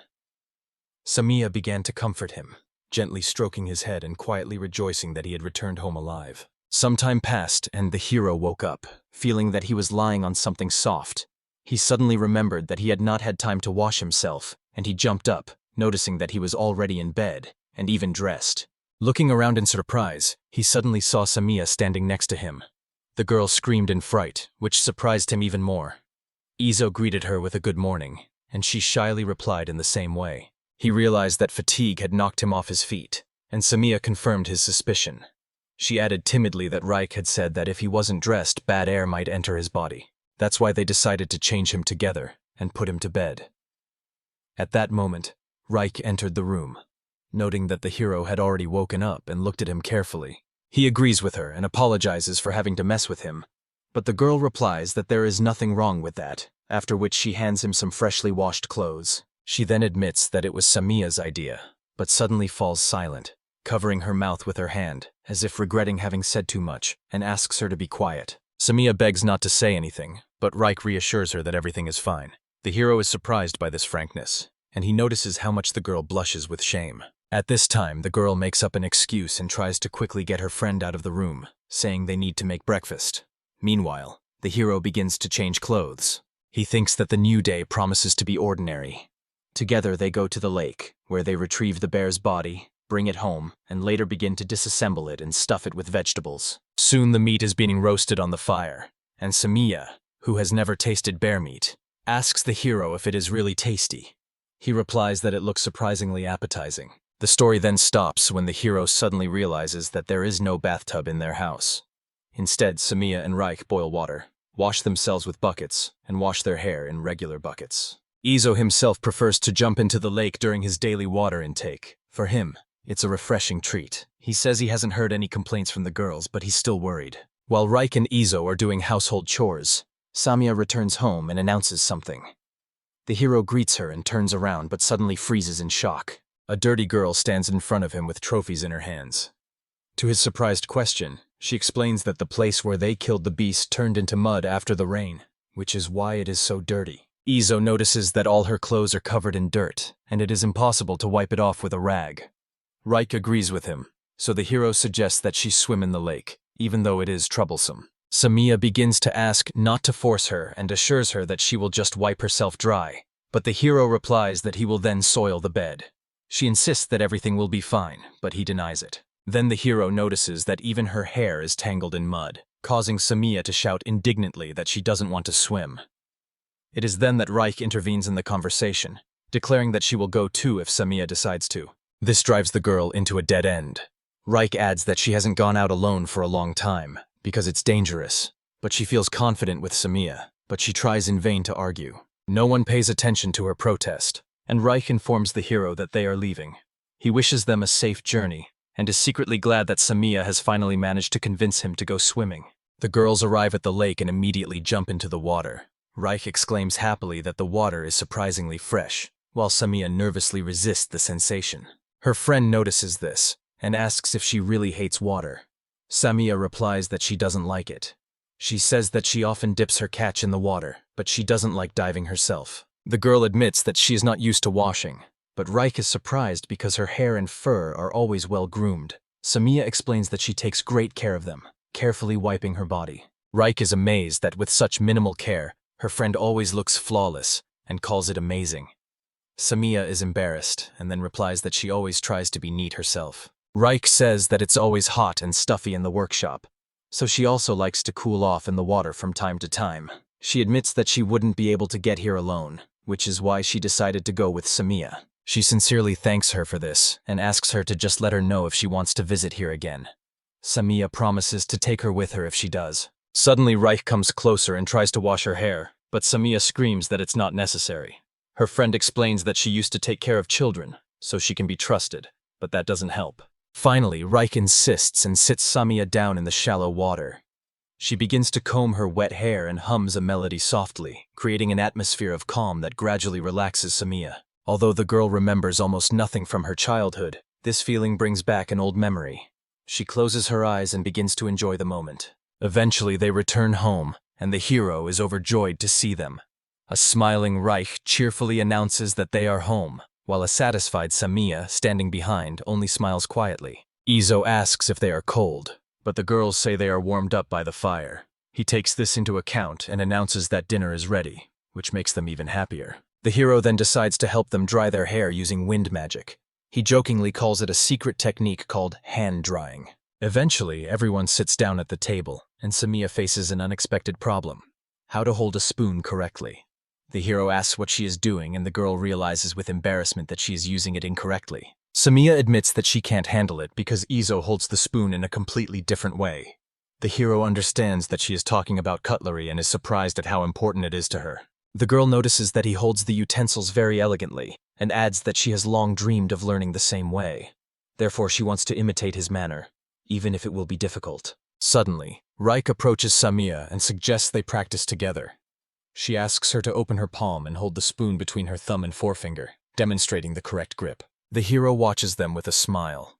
He thinks that thanks to his large family, Reich is an excellent teacher, although he had not even paid attention to it before. The girl explains to Samiya that the middle finger should also support the spoon, and the hero becomes convinced that one can learn many useful things from Reich. Eventually, Samiya learns to hold a spoon correctly, which causes applause from her friends. After that, they sit down to dinner, and the hero places plates of their usual soup on the table. Samiya sits down at the table and decides to taste the dish. With a stony expression on her face, she raises the spoon to her mouth, and the next moment exclaims that it is incredibly delicious. She tells Izo that the soup tastes better today than ever, and he notes that this reaction is completely natural. Then he adds that food always tastes better when a person is happy. Finally, everyone starts dinner. Reich notices that he really does taste better, and the hero agrees, thinking that they are gradually becoming a real family. The girl turns to her brother and says that she wants to hide in the Black Forest, where the blacksmith lives. Then he gives her a letter and asks her to give it to a merchant who knows where to find this master. The plot moves to Camilo's shop. The man tells the hero that his goods will find buyers. Suddenly, he remembers that Guardian Marius has returned to the capital and is interested in this. Then the hero says that he would like to thank Camilo for his help. But Camilo explains that something bad may be happening in the capital, and suggests that this is why the Guardian has returned. After that, the man adds that it's better for Ezo not to know anything, and the information is considered free because he wasn't told the price. Then they move on with the goods. Suddenly, a girl starts running towards them. The hero sees the pursuers coming towards her and realizes that they will be caught before they can intervene. Samiya also notices these people. Ezo assumes they are bandits, but the girl replies that it looks more like a fight. Then he asks her to investigate the situation. She breaks away, and the hero only manages to shout that they will soon catch up with her. Together with Reich, he also sets off forward. Ezo grabs the cart and pulls it behind him, racing after Samiya. He soon notices two girls fighting in the distance.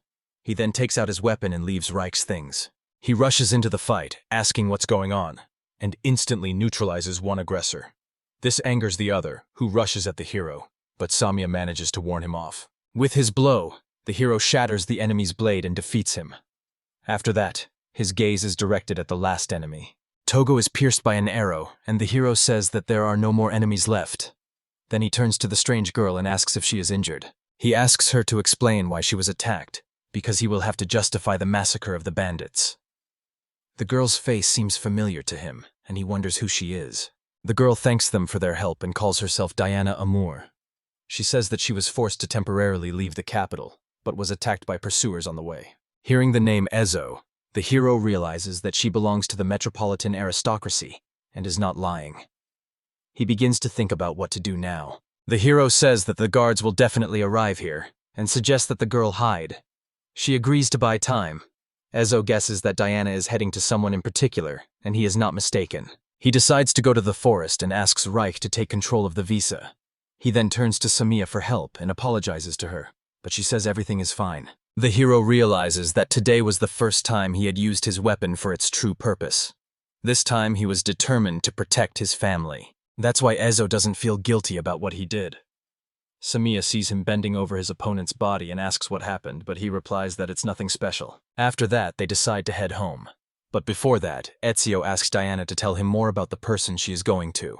The girl says that this man recently settled in a remote place, and adds that her older brother told her about him. She mentions that the man is also a blacksmith, which momentarily shocks the hero.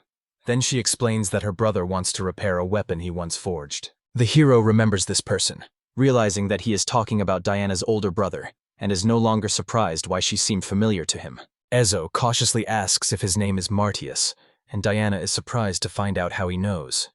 At that moment, the hero realizes that he is indeed talking about him.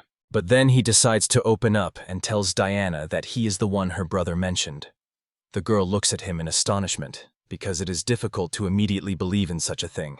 The hero understands her doubts, because such a thing really sounds incredible. They head home, and Ezo tells everyone that Diana had a letter with her from Marius for Camilo, and was also supposed to meet the person who was supposed to bring her to him. He ponders the strange behavior of the girl's brother, who left her in the care of an old man in a dangerous place. But his thoughts are interrupted by Diana, who asks for their names. The hero introduces himself and introduces her to his family. Then he notes that they have managed to buy some time and suggests that Diana stay with them, because the guards could catch up with them at any moment.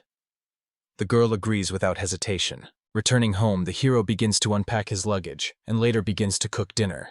Thanks to Samiya's vigilance, they can feel calm, not afraid of a sudden attack. After that, Ezo shows Diana a room to sleep in. Although she is modest and completely out of character for her position, she accepts it calmly. Dinner time is approaching. Diana is amazed by the appearance of the dishes and sits down at the table. After tasting the first spoonful, she suddenly exclaims that it is incredibly delicious. Her reaction surprises everyone present. Disappearing, the girl apologizes, explaining that she was just very hungry. But Iso replies that it is important to be able to appreciate food, because it is what helps to endure in difficult times. Diana thanks her for the warm welcome. The hero tries to understand her situation and tries to help as best he can. However, after dinner, he decides to directly ask why she left the capital. Ezo explains that this knowledge will help hide her more safely. Diana then decides to confide in him and tell him the truth about her family. She mentions her father, Count Amor, who ruled the entire territory, including Camilo's possessions. The family had 4 children, including her brothers, Leon and Carol. Leon was originally supposed to be the heir, but he later went on a campaign with his father against a horde of demons on the border. But the campaign ended in disaster. The army was destroyed, and the Count and his heir were killed. Maris, having learned of this, returned to the capital and began his own investigation, where he found many strange circumstances. Diana recalls hearing that the army was supposedly killed by a powerful monster, but there is no evidence of this, and the marks on the bodies of the Count and his heir were not from claws or fangs. She insists that these were precisely the cuts from the blades. Then the question arises. Who benefited from the death of her father and brother? Suspicion falls on her other brother, Carol. The hero asks about the reasons. Diana explains. Carol was the son of a concubine, while Maris was born from the Count's legal wife. By law, the inheritance should have belonged to Maris. After the death of Karol Marasov's mother, his mother took pity on him and raised him on an equal footing with other children. Therefore, Karol always lived in the family as an equal brother, and Diana admits that she did not even know the truth until the recent tragic events. The hero concludes, if the issue of inheritance is not resolved in the near future, the absence of the Count will lead to the loss of the title and power. He understands that time is running out. The girl is silent, and he ponders in his mind. The one who seeks to eliminate Diana may be her own brother. Then it becomes clear to him that Marius, although he looked like an ordinary soldier, was actually the son of a count. The hero is convinced that it is better for Diana to stay safe with him for now. These words confused Diana a little, but the other girls were happy, because now she was becoming part of their circle, especially after Ezo allowed her to ask him any questions. Diana sincerely says that she is happy to cooperate with them. The hero, in order not to seem too official, suggests communicating more simply, without formalities. The girl agrees with the smile and from now on addresses Iso more casually. Everyone continues to rejoice at the arrival of a new person in their home. The next day, the hero feels that their life is gradually changing. It is becoming more mundane, but warmer. He sees how the girls teach Diana household chores, accustoming her to a new way of life. Later, Ezo starts working at the forge, and Diana joins in. She changes into plain clothes and sincerely says she's happy to help. Then the hero asks Samia to keep her company. Watching the girl work, he remembers how he once taught her himself. This brings a warm smile to his face. He also notes that despite her noble origin, Diana is quite strong. Reich adds that he saw Diana wield a sword yesterday, and therefore suspects that she has combat experience. The day is drawing to a close, and everyone decides to finish the job. Iso congratulates Diana on her first day at the workshop. The girl notices that the swords made vary in quality. The hero explains that the long sword is the standard model, while the short sword is a more luxurious version. Diana asks permission to look at it. He does not object, but warns that the hilt is not yet finished. Taking the short sword in her hands, the girl feels a special thrill. A sparkle flashes in her eyes.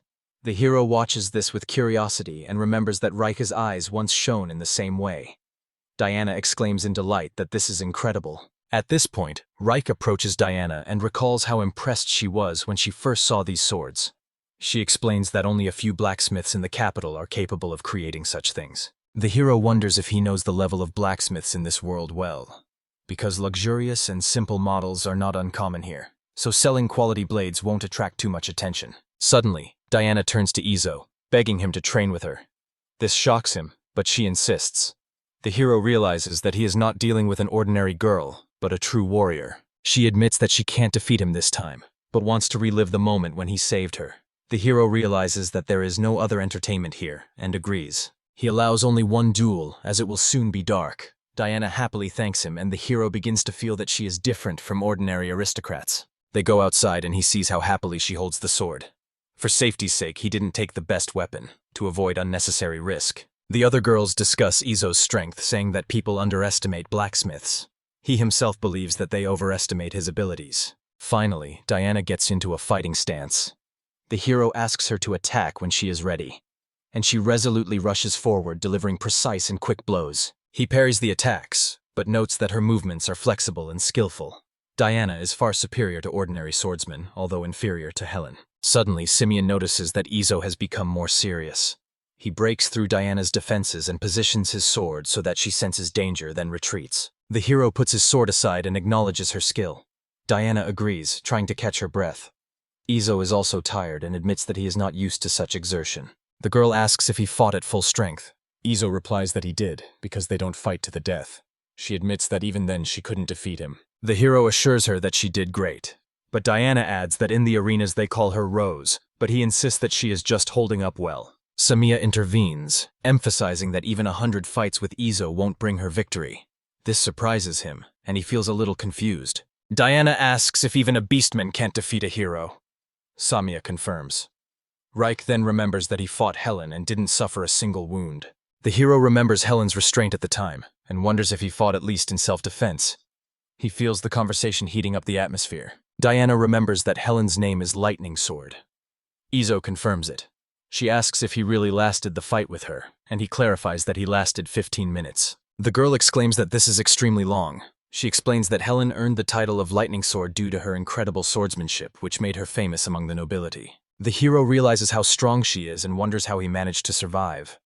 Diana concludes that he not only forged blades for Helen, but also actually withstood the fight with her. She suddenly falls to her knees, lowering her sword to the ground, and asks Izo to teach her. This unexpected act stuns everyone present. The hero casts an angry glance at the girls who praised him too much, and they become embarrassed. He realizes that it is Marius's sister, Miss Diana, who has bowed down to him. He looks at her pose and realizes that the spirit of the ancient Dogja is still alive in this world. After hesitation, he agrees to teach her after work.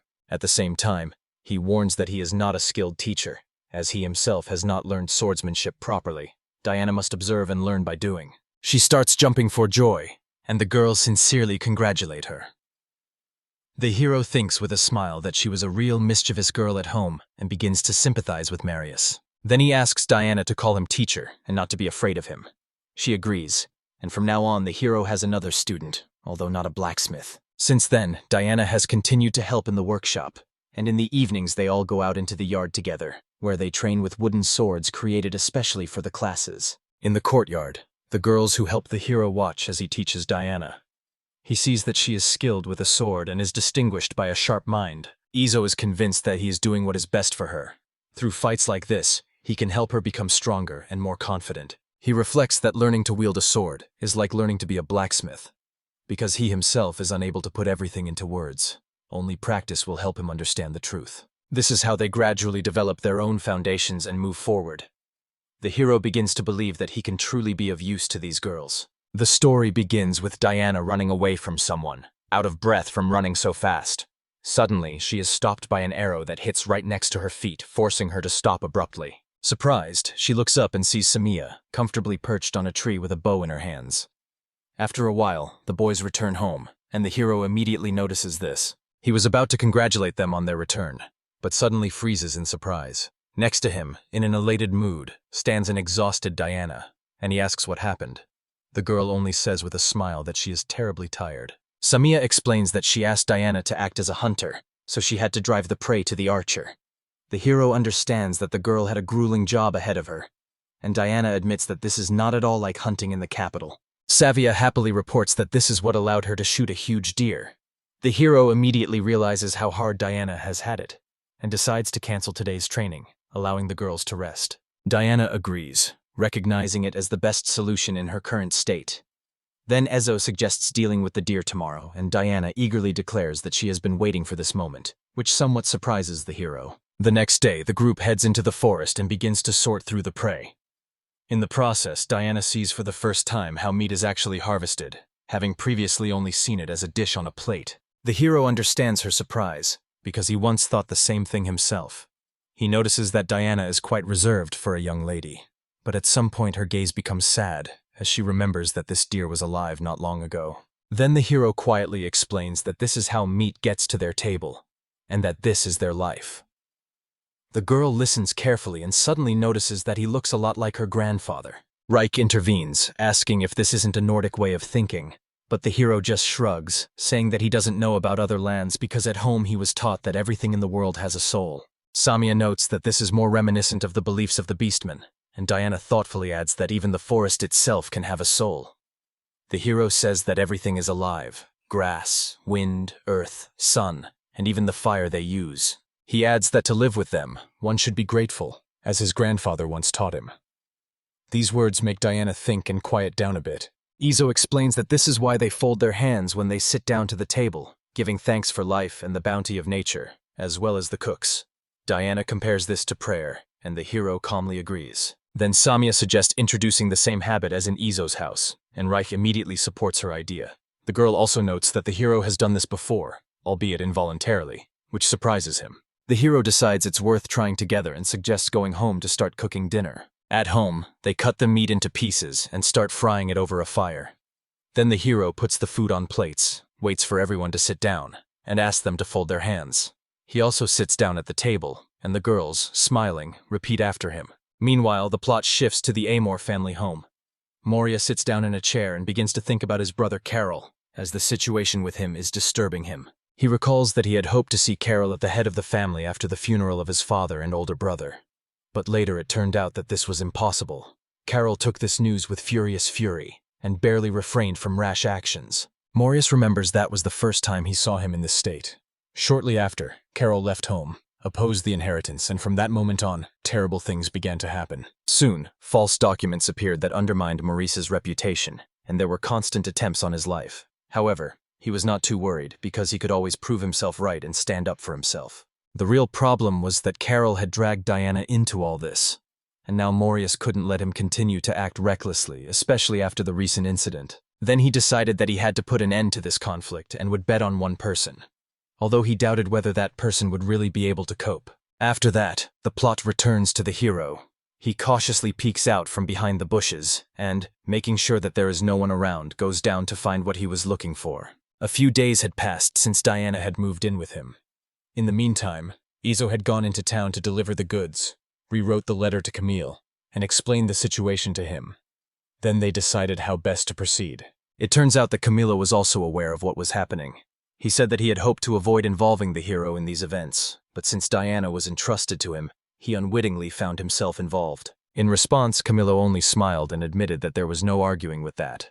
The hero remembered that he had heard more than once that he was in debt to Maurice, and decided to do everything possible if a skilled blacksmith was needed, because he sincerely wanted to help. Izo remembers his words, and now concludes that he has already found a secluded place in the forest near the road where it is convenient to exchange letters. It was there that he maintained contact with Maurice, and now received a new message from him. The hero unfolds the letter and, having scanned it, is genuinely surprised by its contents. In it, Maurice asks to prepare everything necessary for work, because tomorrow they will leave for the capital together. When he returns home, he tells the others about it. Ezo says he is leaving for the capital tomorrow, while the three girls stay at home. Reich immediately asks what to do with the forge. The hero instructs her to continue working, reminding her that she already knows how to light a furnace. But in response, Reich smiles and adds that he uses bellows from the warehouse, so he will definitely cope. Then Ezo adds that there is plenty of food prepared and the girls will definitely not starve. And Samia promises to go hunting if necessary. The hero realizes for the first time that he has a family he can truly rely on. Suddenly, the girl apologizes for dragging him into all this, but he replies that it's okay because he owes her brother. So Ezo asks Diana to take this as paying back the debt, and she silently agrees. After that, the hero decides that enough news for today is enough, because there is enough work ahead. The other girls support him, and the conversation ends with an agreement on further business. The night passes, and a new day dawns. The hero, hiding behind a tree, tries to track someone down.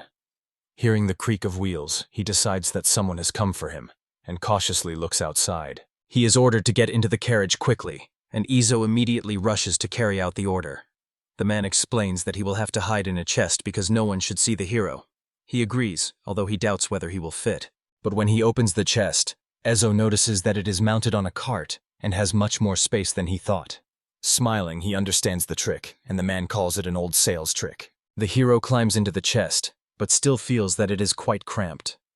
Time passes, and the cart finally arrives in the city, and Izo even manages to take a little nap on the way. When he wakes up, he realizes that they have already arrived, because he hears a loud commotion outside. Then the hero hears the guard say that the previous carriage has been missed, and orders the next one to be brought. Ezo realizes that they are at the capital's outpost, and anxiety rises in his heart. The guard decides that the cart is being driven by a merchant, and he confirms this, assuring that he is carrying goods for sale. But the guard asks permission to inspect the cargo, and at that moment both the man and the hero freeze in fear, preparing to be exposed. However, the guard finds nothing suspicious, and allows them to continue. Only when the carriage moves away from the outpost does the hero sigh with relief, feeling his body completely numb from the tension. Izo thinks that in his old body he would definitely not be able to withstand such a test, when he suddenly receives a signal to leave. Opening the lid, he straightens up and kneads his stiff body. The merchant says he understands how difficult it was for him, but the hero is already wondering where they are now. Looking around, he decides that it looks like a forge. And suddenly someone answers his question, explaining that it is the forge of the Amore family. The hero looks around and is surprised to recognize Marius. Now he sees him in a different light and is finally convinced that he is in front of a real aristocrat. Marius tells him that this is where weapons for soldiers are forged and repaired. The man leads the horses and moves the cart away, leaving the boys alone. Marius remarks that they haven't seen each other for a long time, and the hero agrees, remembering their last meeting while forging a short sword. After that, Marius says that time is short, so he will speak frankly.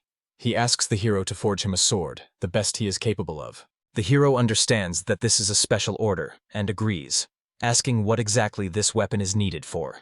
Then Marius tells him that a few days ago, their hereditary sword was stolen from the family. He asks if the hero knows what is going on in the Amore family, and the hero replies that Diana has already told him. Marius concludes that it was Carol who could have stolen the sword, given the circumstances. The hero asks why he needs help, and here's the answer. The brother can declare that the one who allowed the family heirloom to be stolen is not worthy to lead the family. Marius believes that Carl will pretend to search, and at the right moment, say that he has found the sword. This way he will prove that he is the one worthy of becoming the heir. The hero asks why him, and Marius explains that there is no time for a real search. Therefore he suggests forging a relic in order to declare the stolen sword a fake. He openly says that he wants the hero to forge the sword of the Amore family. The hero is stunned and asks if his work will really become an heirloom, but Marius calmly confirms and asks if he is satisfied with it. The hero thinks about it, because although that sword was considered sacred, it was not forged by gods or elves. It was just an ordinary blade. He recalls that once, when their family was recognized by the king, they were given this sword, supposedly made by the best blacksmith of their time. This thought makes Izo think deeper. Suddenly, a man returns to the room and reports that he saw the sword that the hero forged.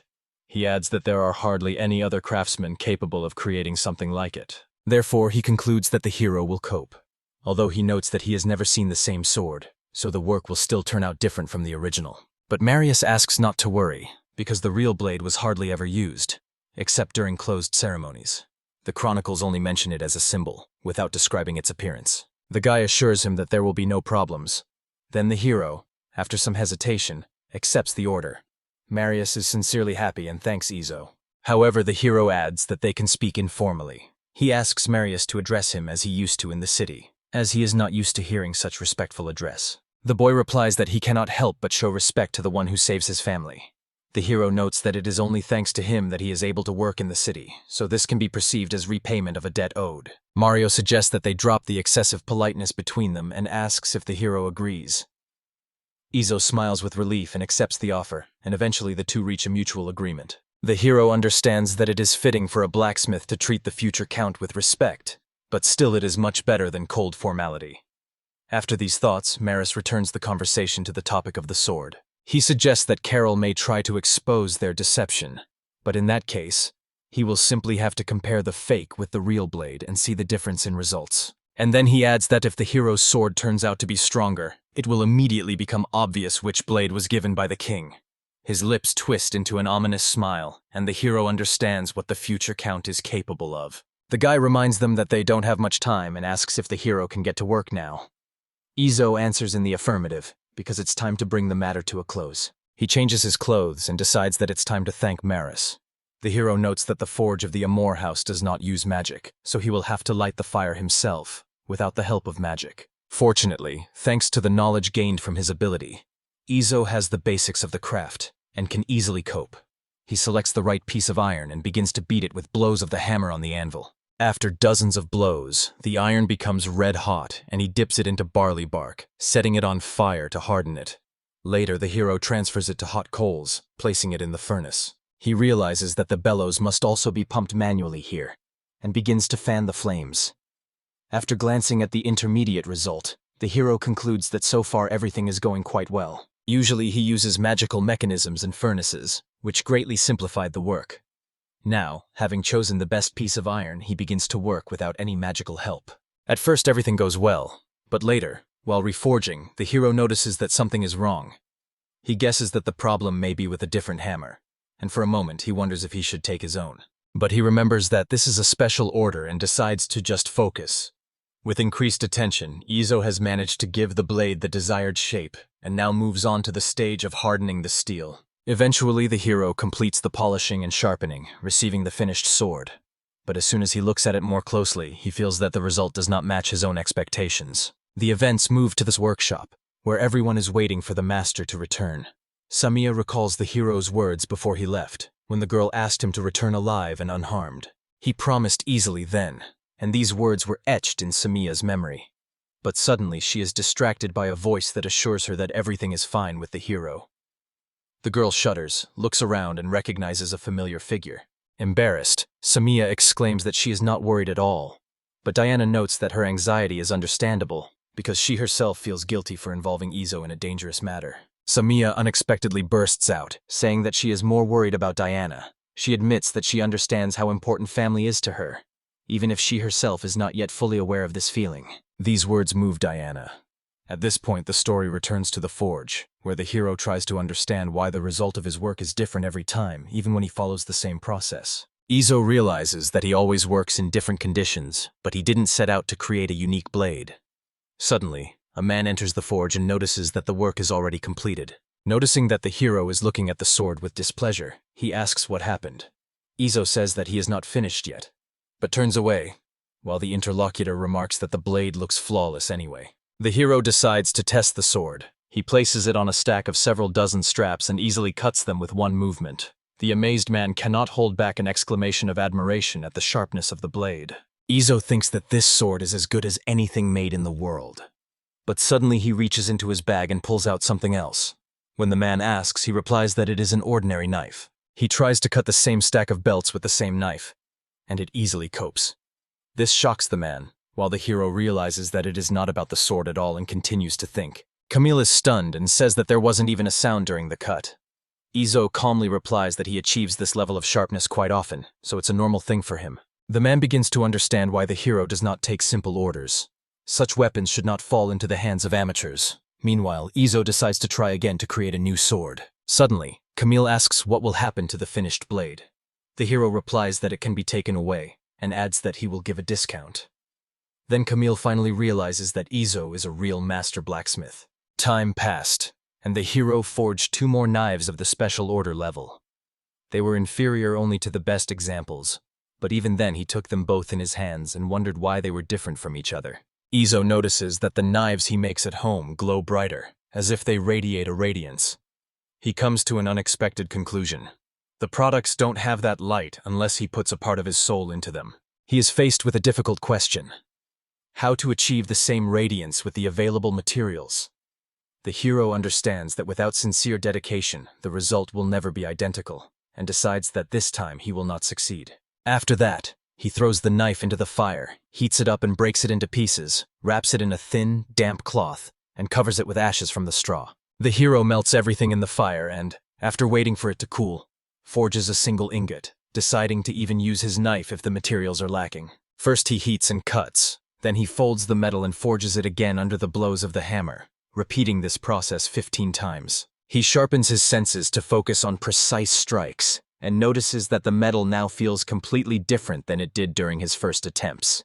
When the hero takes the finished blade in his hands, he realizes that the product is complete, and takes a cutter to apply patterns and turn the sword into a relic. Izo recalls that according to Marius, the original relic sword was a badge of honor for the founder of the Amore clan, so it has immense value. But the hero understands that this sword cannot be called a fake, because it is something greater, and besides, he has no right to spoil it. Therefore, Izo decides to create a new sword that will be as good as the previous one, carefully avoiding distortions and loss of strength because the family's legacy depends on it. Enthusiastic about his work, he did not notice how he fainted from exhaustion, but managed to complete the forging and even decorated the sword. The hero says that he hid an invisible sign in the handle, the emblem of a fat cat, wrapped it under the skin, leaving a small humorous secret there. Eventually he decides it's time to rest because the work is done and the knives can be looked at tomorrow. When the sword is completed, Marius enthusiastically calls it a beautiful creation, and Izo admits that he spent the entire evening just on the scabbard. Suddenly the boy stands in a fighting stance and swings his sword, and the hero and Camilo watch in amazement and note that the movements resemble Diana. Marius admits that it is the best sword he has ever held in his hands, and the hero replies that his products are always the best, adding that this cannot be called a fake. After that, Marius thanks him and suggests resting until tomorrow, so the hero decides to return home the very next day. In the morning, Isel wakes up and prepares to leave, but suddenly Marius arrives and asks him to change into a suit, after which he takes him with him. They come to Marquis Menzel, who asks if they are ready to hear the final decision, as he has heard that Lord Carl has returned the stolen sword. Marius explains that this man is the owner of the estate and a friend of the late Count Amore, and Carl suddenly declares that he returned the relic at the border yesterday. Then the Marquis decides that the matter is closed and declares Marius the heir, but Carl indignantly replies that he is not worthy because he committed the theft. The hero understands that a real fight has begun, and the Marquis considers Carl's words to be quite correct. But then Marius announces that the found sword is a fake. Carl is shocked, the Marquis is surprised, and the boy takes out another sword and declares that the real one is in his hands, causing everyone to demand an explanation. Marius says that his father's documents indicate that the Amore clan often used spare swords for ceremonies and other occasions. He hands the scroll to the Marquis and adds that it says, "The heir will be the one who brings the real sword, and everyone will recognize the handwriting of Amore himself." Camilo winks at Iso, and he understands who helped in this case, and Marius explains that he found the document after his brother disappeared. He apologizes for not warning him sooner, and then the Marquis asks Carl if he has any objections, warning him that the silence will be passed on to the king. Carl, in despair, declares that he cannot believe in a fake, but Marius, who has almost destroyed his chance, offers to check. He asks the Marquis to go out into the courtyard, and there both swords are stuck into the ground to test their strength. The guard strikes this blade with a spear, but it splits, leaving no scratch on the sword, and the Marquis recognizes that it is a real sword given by the king.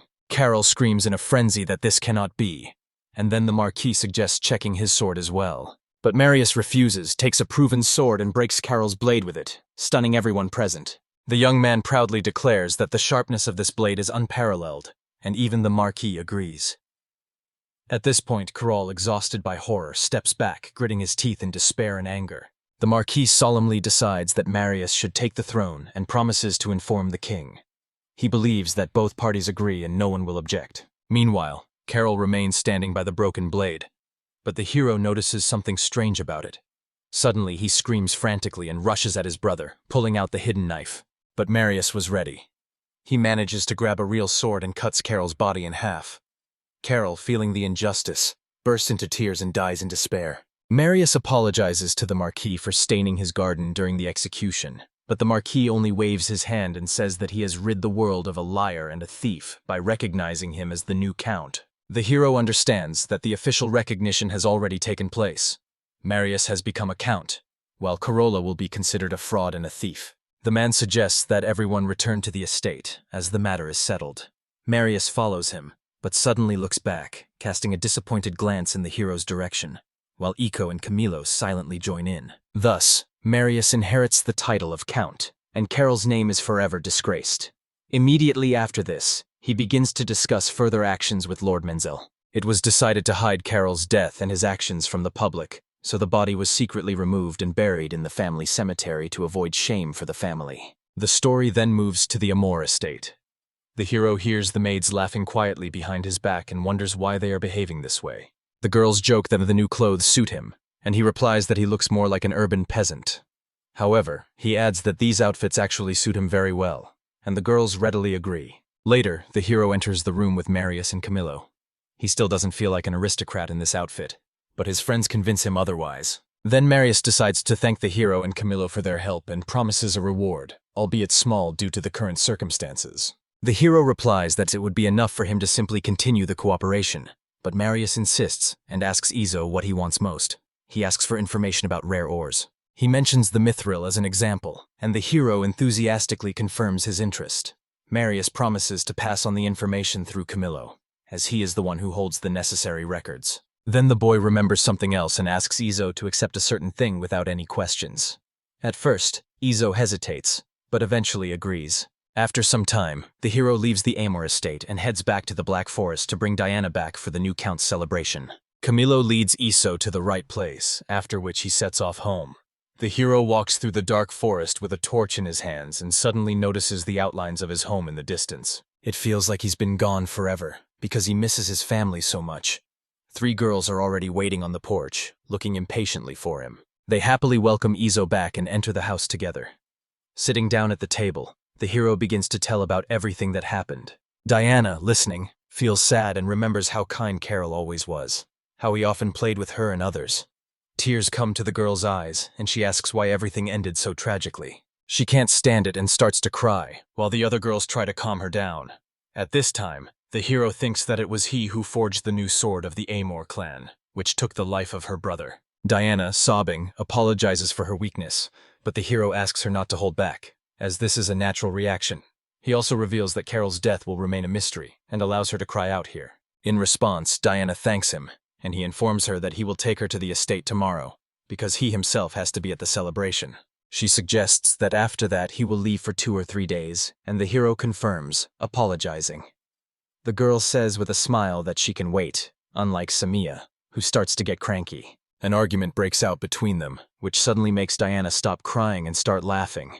For the first time in a long time, a calm smile appears on the hero's face. The next morning, Izo sets off for the city with Diana.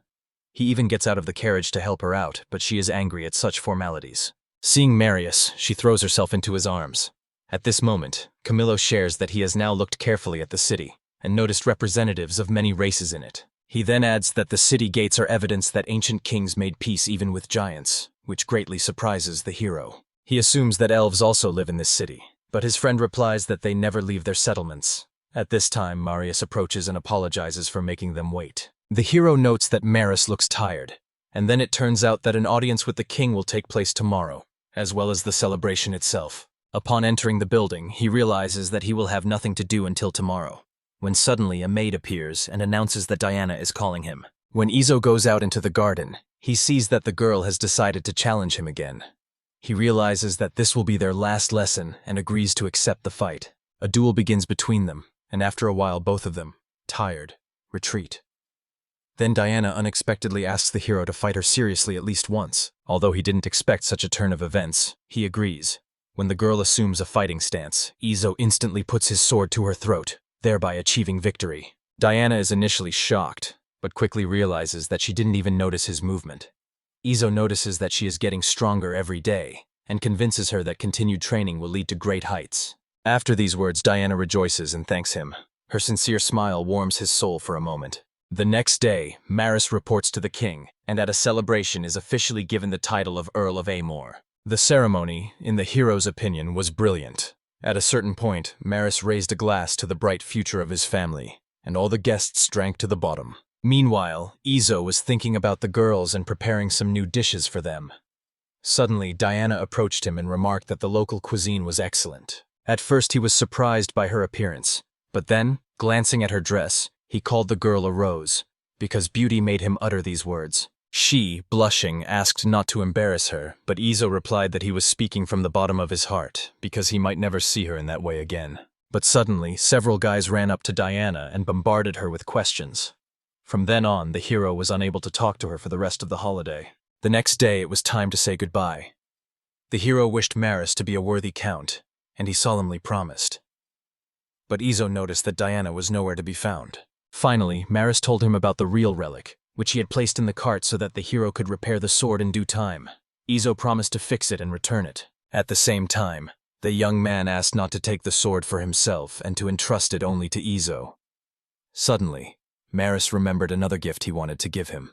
When everything was loaded into the cart, the hero and Camilo set off. Camilo remarked that Izo could get through the forest himself, and he agreed. But suddenly Camilo reminded him of the luggage. When the hero reached for the chest, it seemed familiar to him. Opening the lid, he saw a familiar girl inside. Izo recognized Diana and was stunned. She confirmed that it was indeed her, and the hero finally realized that his family was about to be replenished. He asked what she was doing here, and Diana handed him a letter from her brother explaining that their plan had worked. Izo realized that Diana was involved, and continued reading.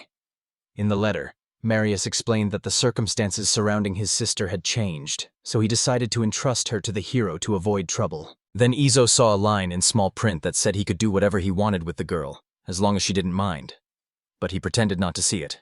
He realized that it would not be easy to get her back, and suggested that they go to a new home together. Diana was delighted, jumped for joy, and immediately agreed. On the way, she began to hesitate, but Izo assured her that if she really was bothering him, he would send her back. He called himself a clumsy and stubborn blacksmith who couldn't lie, and advised her to continue walking beside him. Hearing this, Diana smiled and turned to him. He asked her to do it casually, as if she were a family member. She agreed. She called him by name and said she was home now. Izo smiled and welcomed Diana back. They returned home together, where they had already been met. Reich, seeing Diana, decided that the plan had worked, and the hero at first did not understand why she said that. But when the girls started talking, it turned out that both Reich and Samiya knew about it too. The hero asked what they were whispering about, but only heard that it was their girlish secret. From then on, a new life began in the Izo forge. The Izo family took Diana in, and from then on their days were filled with smiles. They spent the next week expanding their home to make room for everyone. As the construction is almost complete, everyone is happy with the result. Diana admits that she enjoyed building the room together, and the hero asks with a smile if she plans to try it out today. The girl immediately agrees, and then Izo hands her a small package. When she opens it, she freezes in surprise because inside is a knife forged by the hero himself. He explains that everyone in their family has their own knife, and it can be considered a kind of tradition. Diana enthusiastically calls the product beautiful, and Izo offers to help carry her things to the new room. At the same time, he remembers that he still needs to buy bed linen, so he decides to go to the city the next day. After a light dinner, the friends go to rest. The next day, they go to Camilo's shop. The owner warmly welcomes the guests and immediately notices that this time Diana has come with them, which makes the hero feel a little embarrassed. He then notes that the number of visitors has increased significantly, and adds that thanks to Camilo and Marius, he has more work to do, subtly hinting at Diana's appearance. Camilo says that he is now working with the Count, so their business is actively expanding. After that, he suddenly remembers that the hero was interested in a strange metal. Izo also remembers this conversation. It turns out that Maria said that a poet will soon appear in the capital, and this surprises the hero very much. He understands that it is a legendary metal that can only be found in the north. Camilo offers to leave the poet with him if he finds it, and the hero agrees without hesitation.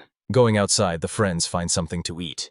The hero jokingly says that while he was gone, the girls continued to work and now they have something to sell, so he calls them smart. Unexpectedly, the conversation turns to searching for metal, but the hero realizes that such attempts are futile.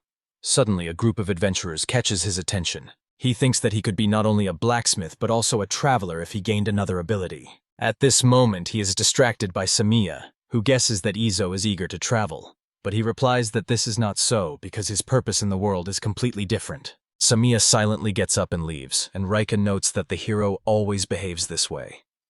He feels a little uncomfortable with their stares, until Diana says that she worries every time he leaves the house, and assumes that Samiya feels the same way. Then the hero realizes that he has truly disappeared from the past world and firmly assures her that he is not going to leave his new family. His words cause sincere joy in the girls. Returning home, the hero notices that Samiya is worried about something.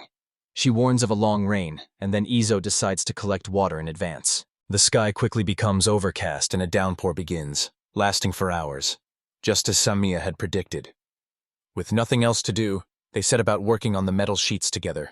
Diana is surprised that even such a task is done by the girls themselves, when they proudly exclaim that they are the strongest here.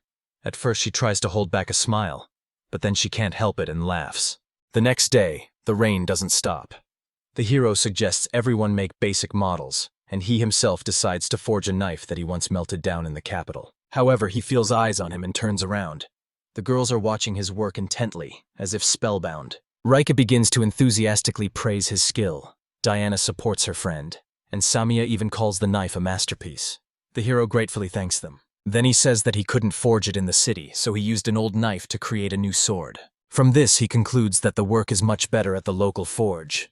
Here he feels calmer and freer, so he does everything with pleasure. But still, he decides to find out the real reason. The rain continued for several more days, and during this time the friends continued to forge new products. It seemed that the downpour would last forever, but eventually the weather changed. The girls ran outside, enjoying the sunshine. Samiyara immediately reminded them that after the rain they should go hunting, and everyone supported her idea. The hero notices that Samiya is full of energy, and Rika assumes that the reason is that he lives nearby. He smiles and says that he is glad to see her in a good mood, but Rika jokingly remarks that the hero does not understand a woman's heart. Returning to the forge, he notes that the blows of the hammers, paired with those of Rika, sound like music, and he realizes that the girl thinks the same way. After a few hours of work, he suggests finishing up and going to lunch. Rika sits down at the table next to him, and the hero asks if she wants to go for a walk. She thinks about it and says that she spends almost all her time in the forge and rarely goes outside, but she likes this lifestyle. The hero accepts her answer and hears gratitude for his concern. After that, they return to the forge, although Izo quickly decides that he has enough work for today. Suddenly, there was a knock on the door and someone asked if Izo was home. He immediately recognized the voice, his heart raced, and he hurried to open it. A girl appeared on the doorstep and noted with a smile that they hadn't seen each other for a long time. The hero warmly replied that he was glad to meet her, and called her Helen. She entered the forge, and Izo immediately decided that something had happened to her sword. But the girl denied it, and explained that she had come for diagnostics before an upcoming campaign. Helen handed him the weapon. Izo asked if she used it often. The girl admitted that she used it almost constantly, although he saw only minor damage. Seeing her wield the sword, the hero was amazed at its strength. Helen gratefully said that this weapon had saved her life, and decided to thank the master. Izo only smiled slightly and replied that no thanks were necessary, since it was his job.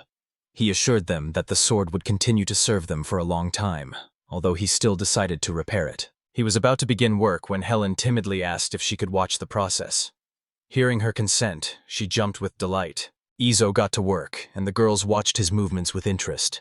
He quickly realized that there were no serious problems, and limited himself to polishing the minor scratches. After a while, he returned the sword to Helen, and she couldn't contain her joy. She said the weapon looked like new, and Izo was more surprised that she could feel the difference. He asked if her vagina needed repair, but the girl refused, saying she was too used to it. Then the master calmly took on the next order. He noticed that Helen had remained in the workshop, clearly enjoying the spectacle. The girl said that she had often watched her father, a saddler, at work. She sighed and admitted that she had been forced to leave her home, but still wanted to keep those memories, and suddenly asked if Izo wanted to know the reason for her departure. He joked that it would be tactless, but agreed to listen if there was delicious food nearby. At this point, he had almost finished his work when Samia and Diana appeared at the door. They met Helen, and Diana froze in surprise. Inside her, the desire to rejoice and restraint struggled, because before her stood the very storm Helen. Izo advised Helen not to pay money, but to simply train with Diana. The girl was surprised, but in the end she agreed, and the master only asked not to fight at full strength. While the girls went out into the yard, the hero began sharpening his blades. Reich promised to supervise the training, and the duel began. After a while, Izo finished his work when Reich announced that the training was over. A tired but happy Diana and a joyful Helen appeared on the doorstep. The hero asked about their impressions, and Helen noted that Diana had a strong base, but there were some unnecessary movements. She confidently said that over time the girl would reach a high level. Izo admitted that this was a fair assessment, as nothing else could be expected from a battle veteran. Then Helen added that Diana was strong even at the level of palace warriors. She wondered if Izo himself was training the girl, because her techniques were very similar to his own.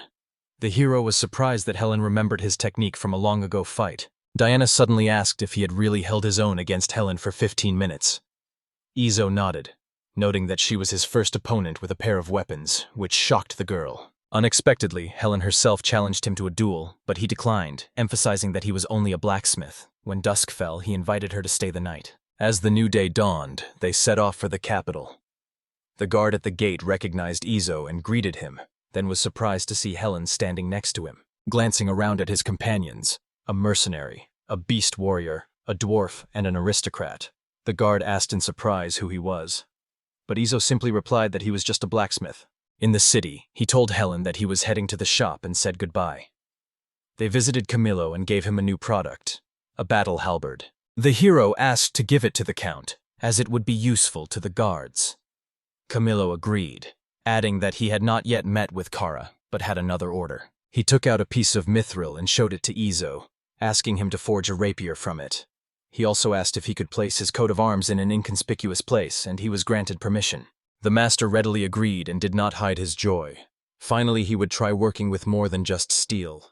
A fire of inspiration and anticipation of a new experience lit up in his eyes. The event took place in a small wooden house, in that part of it where the forge fire and the clank of metal echoed loudly. A group of girls watched intently as the master, who was about to demonstrate how to tame a mithril, was shown wearing a blacksmith's uniform, holding a precious piece of ore in his hands. The dwarf watched with trepidation, for it was the first time she had seen someone working with mithril in a regular forge, and she felt that this day would be a real discovery. The others also did not look away, wanting to witness the process, and Izo, without objection, calmly prepared to tame the capricious Mithril. He placed a piece of ore on the hot coals of the forge, knowing that this metal was completely unlike any other and required a special approach. A blacksmith from another world decided to begin forging Mithril when the heat was a little lower than what steelworking usually requires. Izo raised the hammer and struck the ore, but as he lifted the tool, his eyes filled with surprise. After all, steel was always subject to impacts, changing its shape,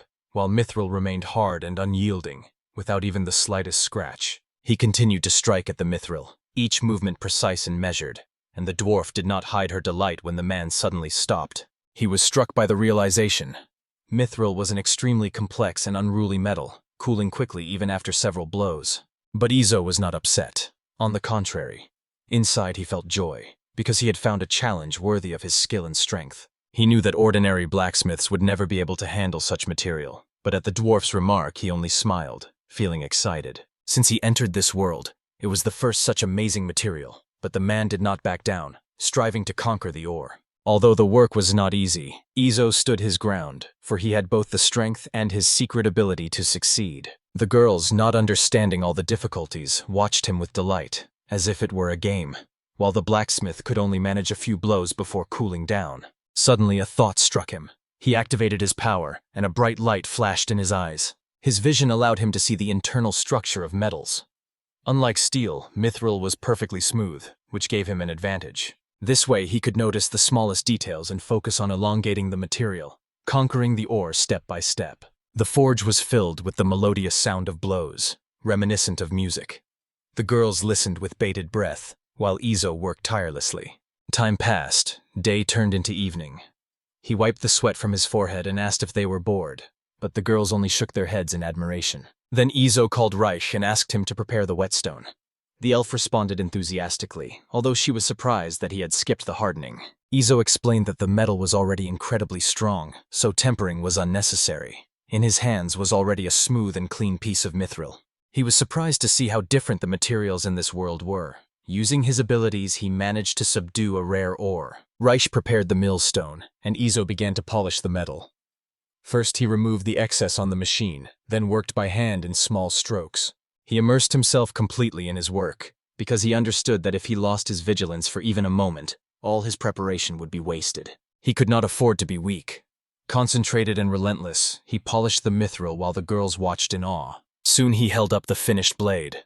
The mithril blade shone without a flaw, and the smith announced that the base of the sword was complete. The blonde happily rushed towards him, eager to test the blade, and the master, upon hearing her request, nodded.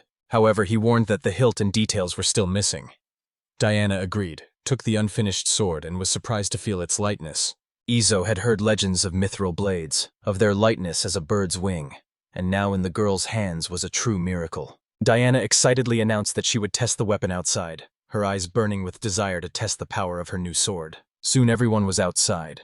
They looked at the girl with curiosity, and Diana, full of determination, took up a fighting stance with her mithril blade. The next moment the girl swung her mithril sword, and everyone eagerly awaited Diana's impression of using a weapon made of this legendary metal. Celia was worried, because lately Diana's gaze had been causing her anxiety, which she immediately shared with the others. Yurisu and Rake didn't understand her words, so the beast race girl anxiously explained that Diana was looking at her in a strange way without hostility, but too persistently. Reich noticed this as well, but her senses were weaker than Celia's, as she had heightened abilities to sense changes around her due to the nature of beastmen. Celia was surprised that her friends were so careless about other people's problems. And it was at this moment that Diana suddenly entered the room, interested in the reason for Celia's indignation. The sudden appearance of the girl frightened Celia, and she, seeking support, leaned against Izo. However, the man did not interrupt the conversation, and Diana only gave the animal a smiling but attentive look. It took Celia a while to explain the reason for her anxiety. Hearing about the strange looks, Diana was confused and understood why the girl was so nervous in her presence. Realizing the reason for Celia's concern, Diana sincerely apologized, bowing deeply to her and asking for forgiveness, which greatly surprised the animal. The beast girl didn't understand why she was so insistent on apologizing, and asked excitedly. Diana blushed even more, turned away, and began to explain with great embarrassment. It turned out that Diana was only looking so intently because she found Celia extremely cute. Hearing this, the animal was confused, but the rest sighed with relief, knowing the innocent reason. Diana admitted with admiration that Salia's appearance was extremely charming, from her fluffy ears to her flexible tail and shiny fur, which she sincerely admired. However, she understood very well that touching others without permission was not good, especially knowing that Salia could not stand it, so she only expressed her admiration with a look. Finally, Salia gave in to her feelings and allowed her ears to be touched. Diana beamed with happiness, while the others watched with slight envy, as everyone dreamed of being in her place. Diana made swift and precise movements with her mithril sword, its blade shining in the sun, casting blinding reflections. Her graceful movements resembled a dance with a blade from which it was impossible to take your eyes off. Diana's swordsmanship and technique reminded Izo of a familiar figure, and his face frowned for a moment as the depressed silhouette of the old swordsman appeared before his eyes. Izo was well aware that weapons were merely tools designed to destroy and take life, regardless of shape or size. His words brought Diana out of her state of fusion with the sword, reminding her that a light blade offers more possibilities, but at the same time requires sober control. The girl was glad that he noticed this advantage. Thanks to the lightness of the mithril, holding the sword was much easier, and movements became faster and more effortless, which fascinated her. Suddenly, Rake and Celia brought a wooden block, offering Diana to try out the blade. She eagerly agreed and stood in a fighting stance, preparing to strike. Izo also approved of the experiment, so the girl focused, holding the mithril sword pointed directly at the wood, ready to test its power. The next moment, she swung her sword sharply, and the blade easily sliced through the wood, shocking Diana. She had no idea that a weapon could penetrate the material so easily. Rake and Celia stood frozen in amazement, watching the spectacle. Diana, stunned by what she saw, drew her sword and began to examine it with admiration, amazed by the result. She was filled with joy, for she had not even realized how easily she had cut down the tree. A feeling of strength grew within her, and the girl realized that she had become much more powerful. She then showed Izo the sword after the test. The man respectfully noted that there were no chips or the slightest damage to the blade. It was perfectly clean. However, Izo wanted to conduct another test. Reich suggested testing the sword on a whole metal coil. Diana happily accepted the challenge. At the same moment, the girl swung her mithril sword again, and the blade cut easily into the metal, as if into soft wood. Diana and Reich froze in amazement upon seeing this. The blade remained intact even after hitting metal, and even Izo couldn't hide his surprise. The shocked man remained thoughtfully silent, realizing that a sword can both benefit people and become an instrument of destruction and death. This blade confused Izo. He stared at it motionlessly, realizing that he had created something he had never been able to do before. The girls, hearing his words, looked at each other in alarm. He continued to stare at the reflection in the mirrored surface of the sword, his eyes frozen in wonder. The steel seemed to revive memories of the trials and events he had experienced in this world. But besides the adventures, he also saw terrible pictures of the suffering of ordinary people. Therefore, Izo silently clutched his sword in his hands, not feeling joy from what he had created. He did not want such a weapon to fall into the hands of anyone. However, Izo did not believe that a single sword could turn the world upside down. After all, he had already forged weapons to order, but they were only steel blades. But a mithril in someone's wrong hands could be the beginning of a real disaster. Mithril weapons do not bend or break. Their sharpness can cut even stone like grass. Holding such a sword, a warrior can break through any obstacle, and nothing will stop his step. Izo realized that one day this sword could decide the fate of the entire world. The realization stunned him. He had not even known he was capable of creating something like this, but he understood that excessive frivolity could change the course of history forever. Shock gripped his body, his face pale from the rush of thoughts. He had to decide who would get this weapon, for the future balance of the world might depend on his choice. The man's long silence worried the girls. The silence was suddenly broken by Salia, who anxiously called out to Izo, trying to break him out of his gloomy thoughts. But he was still lost in thought. The feeling of creating a mithril blade was completely different from when he had forged swords for Helena. It was like a burden of responsibility that could not be shaken off. He understood that he had already intervened in history, creating a family heirloom for the Amore family. And yet the excitement did not let him go. This work demanded too much strength and peace of mind from him. Unable to bear it any longer, Izo decided to share his worries. He looked up and turned to the three girls who were waiting for him to speak. Reich sighed in relief that her mentor had finally paid attention to them. The girls froze in anticipation, staring at him, eager to hear his next words. Their attentive gazes made him silent again. Anxiety squeezed his chest, and he found it difficult to voice his own burden. He hesitated, but he could not dismiss the thoughts. Finally, he dared. The man asked the girls about the fate of this sword, staring in confusion at the mithril blade that shone in his hands.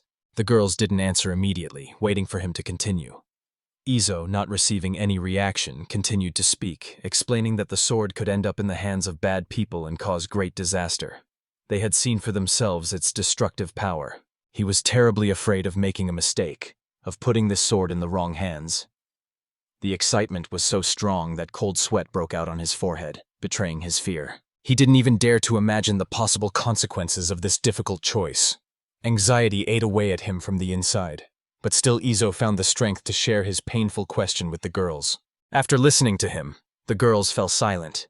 In this silence, Izo felt himself chastising himself for his own pitiful fear. After all, he was already over 40. He should be stronger, and not shift his doubts onto someone else's shoulders. He knew that by showing this weakness, he might disappoint them and even lose them. But he could no longer hide his condition, for this sword was truly special. He had forged amazing things before, but this blade was different. That was why he shared his worries. There was a brief silence, until it was suddenly broken by soft laughter. Hearing him, the man shuddered and came to his senses. Their reaction was not at all what he had expected. Instead of reproaching them, they only laughed, because they saw in him an ordinary person. The girls were not disappointed in Izo at all. They understood that it was difficult to remain indifferent when creating such incredible things. In response, he only looked at them with sincere amazement. Reich, like a true dwarf, thought that her mentor would never admit such doubts. Still, she understood his feelings perfectly, because every blacksmith faces such a burden. A sense of responsibility had been instilled in her since childhood. So she knew. There was nothing strange in this. All the creators of the world, in one way or another, went through similar reflections. After all, the creator cannot predict whether his sword will fall into the hands of a hero who will protect the weak, or a tyrant who will shed blood. The smith is not responsible for the intentions of the buyer, and therefore Izo should not torture himself like this. The dark-haired man was overwhelmed by the support of his companions. He listened to their words, and suddenly Celia also addressed him. She said that if such thoughts bothered him again, he could share them with them, because they were family. The other girls agreed with her words. Izo was struck by their warmth. The words about family moved him so much that his face flushed. His heart felt warm, and he couldn't help but laugh awkwardly. Embarrassed, he thanked the girls for their support and bowed his head low, expressing sincere gratitude for their concern. A single tear fell to the ground from the overflow of emotions. Izo was ashamed of his own emotion, trying to hide his reddened face, but the girls only smiled tenderly in return. The next moment, they rushed towards him together and hugged him tightly. The man had not expected such suddenness, but the warmth of that embrace melted his doubts. He realized that they really hadn't given up on him because of his fear. For the first time in a long time, he felt truly good. The warm embrace filled him with gratitude, and a genuine smile bloomed on his face. Some time passed, and Izo slapped his cheeks with his palms, trying to regain consciousness. He felt much better. The girls were glad that the man had regained control of himself. Their faces beamed with sincere smiles. In this world, Izo was a creator, and that was his role. He had to create what he wanted, not only for himself but also for his customers, whoever they were. The man was now confident in his next steps, with his family by his side to support him. Salia noticed that for the first time, Ezio smiled genuinely. After the girl's support, the man radiated confidence again. He boasted about it to Celia, but she didn't agree with him. Everyone laughed together at the funny situation. Joyful smiles never left their faces. Isle realized that with such companions he was capable of anything. He dreamed of a happy future with his family. Soon a small group of people returned to the house. Izo told the girls that after work they would go to dinner, and then he went back to his blacksmithing. The next day, the final stage began, creating the hilt and hilt for the weapon. Mithril was difficult to work with, so steel was used. On the hilt, Izo secretly carved a fat cat. Soon the mithril rapier was complete. Everything about it was perfect, from the hilt to the blade. Izo peered at the finished weapon, trying to find even the slightest flaw. But it was flawless. He handed the rapier to Reich, so that she, as a representative of the dwarves, could appreciate the creation. The girl looked at the sword with admiration. Now Izo was ready to go out into the world again without hesitation. Later, he showed the weapon to the shopkeeper, who praised his work. Thus, the mithril rapier ended up in Camilo's shop. At the same time, Ezo learned the latest news from the cellar and received an order from the Count himself to restore the halberd. According to Camilo, no wars or conquests were foreseen, but there were occasional clashes with monsters on the borders. There were also rumors of disputes between people. The black-haired man set off with the girls. Ezo pulled a wooden cart with his belongings, while his companions kept watch around. Diana was alert. She was looking around the area intently, as if searching for someone. Seeing her behavior, Ezo asked Celia what had happened, and she explained. It turned out that Diana was trying to find a wolf cub she had accidentally stumbled upon earlier. Lately it had been appearing more and more often in their area. Later they met a she-wolf with cubs. Since then, Diana could not forget the cubs and longed to see them again. Ezo knew that the local wolves could be tamed with bait. Celia knew this too, but decided to hide the fact from Diana, because otherwise the girl would not calm down. Ezo also agreed that it was best not to tell the warrior about this. Meanwhile, Reich tried to distract Diana from the search. Eventually, the company returned home. Some time passed, and a stranger approached their house. She took off her hood and sighed nervously, then cautiously knocked on the door. Everyone heard the knock, and the man immediately went to open the door. A strange girl stood before him, and he was surprised by her appearance. On the threshold stood an elf with an attractive appearance. She looked nervously at Ezo, holding an object wrapped in cloth in her hands. The man was amazed. He immediately noticed the long ears, a distinctive feature of elves, and realized who he was. The stranger asked if this was really Ezo's forge. The black-haired man confirmed her guess. The elf was delighted by his answer, because she had a request for him. Ezo invited the unexpected guest to the house to discuss everything there. The girl gratefully agreed, and he bought her a drink. She politely thanked him for the drink, which was diluted with water. Then Ezo asked what brought her here. The blonde elf unrolled the cloth and revealed its contents. The man flinched as the sword lay before him, almost shattered to pieces. Alfika sadly explained that it was a Mithril sword. Although it was made of Mithril ore, it was a fragment of its former glory. The girl asked Ezo to repair it. Ezo accepted the elf's words. He noted that although the blade was thin, its length resembled a broadsword. The man then asked her what she wanted for the repair. The elf wanted the sword restored to its original condition, but was willing to accept a lesser result if that was not possible. Ezo was surprised to hear that the girl was trying to completely restore the destroyed sword. Then he asked if she had come alone. The elf nodded and explained that she had used concealment magic so that no one would notice her on the way. Hearing this, the man was genuinely surprised. However, he didn't mind. Ezo just wanted to make sure that there were no strangers around her, and when he heard the affirmative answer, he sighed with relief. The next moment he announced that he was taking the order. The elf girl, hearing his words, trembled with excitement. She was shocked by her husband's unexpected agreement, but even more shocked by his loud exclamation, which made her shudder. The girl quickly regained her composure. Embarrassed, she sincerely apologized for her raised tone. Ezo immediately noted to himself that his client was too naive and trusting. After that, he asked her about the deadline for completing the order. The elf wanted the sword as soon as possible, so she offered a 2-week deadline. Ezo agreed to her terms, which aroused her sincere admiration.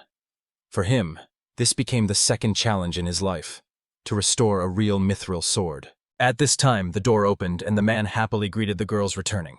Diana and Salia cheerfully announced their return, but quickly noticed an unexpected guest in their home. Seeing the elf, both girls froze in amazement. They could not take their eyes off her striking beauty and the enchanted shine of her light eyes. Ezo explained to them that the guest had come to ask for her broken sword to be restored. The girl bowed and politely introduced herself. She gave her name as Lydia. Diana, in response to her bow, introduced herself as Ezo's assistant in the forge and even curtsied slightly. Salia was embarrassed by this unexpected politeness. But nevertheless, blushing, she also introduced herself politely. Diana, seeing Salia's confusion, smiled with emotion. Meanwhile, Rika also took a step forward and, bowing, said that she was Ezo's disciple. Then Ezo added that they were all his family. After that, Lydia made another request. It was extremely important to her to watch the process of working on her sword every day, even though she understood that the request sounded too bold. But Ezo, noticing the importance of this sword to the girl, did not object. The blonde elf thanked him for his understanding and smiled in relief. Later, she made another request, to be given a corner of the garden so that she could settle there while the sword was being repaired.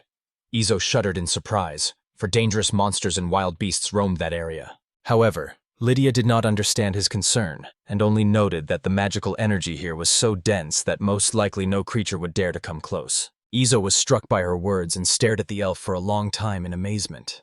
She explained that it was because of the excessive concentration of magic that trees did not grow in this place, and animals avoided approaching their home. Lydia decided that this was the reason the man had chosen such a place for the forge, but Izo honestly admitted that he knew nothing about it and had simply stopped there by chance. The elf, remembering how skillfully he forged the rapier, became even more convinced that Izo was a master at using local magic. She couldn't understand how he managed to do it. The man, embarrassed, replied that he did everything intuitively.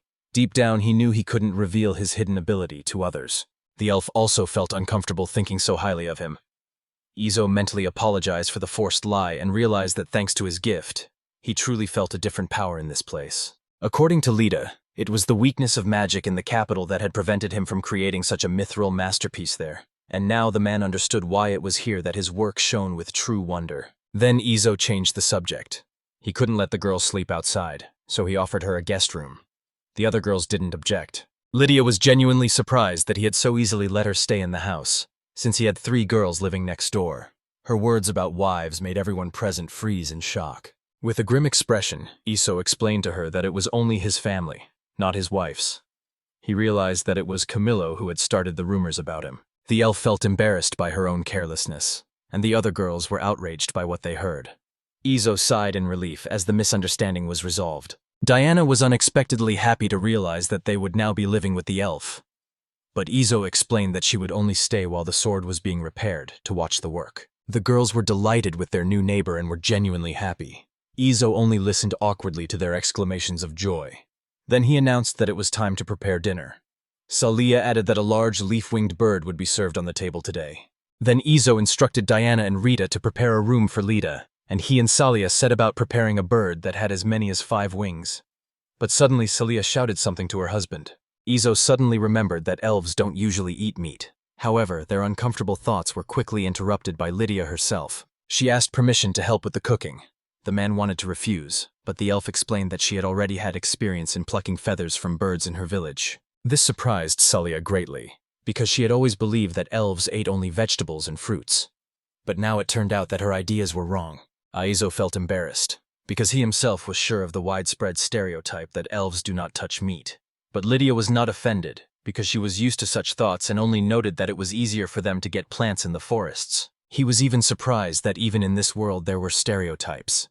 But the elf calmly confirmed that they eat meat, because in their native forest they mostly hunt birds and deer. Still, the basis of their diet was potatoes, which they grew in the fields, and although fishing was not common among the elves, sometimes someone would bring in a catch. This logic seemed absolutely correct to Izo, because it was unwise to rely solely on hunting, especially in large settlements, and so he agreed to accept her help in preparing the bird. Lydia was sincerely delighted with the agreement, and lit up with a smile. And after a while, the appetizing aroma of fried peregrine falcon with toasted tortillas and sauces spread over the table, and the whole company began to eat dinner with great enthusiasm. The next morning, everyone gathered in the forge and stared intently at Leverleggy's broken blade, preparing for the long and grueling restoration of the Mithril sword, which began with piecing together the fragments like a complex puzzle. The man was completely focused on his work, skillfully controlling the temperature of the flame thanks to his abilities, because he understood perfectly well that ordinary steel could only completely ruin an already damaged blade. He also realized that once the material was combined, it would be almost impossible to restore the sword's former sharpness.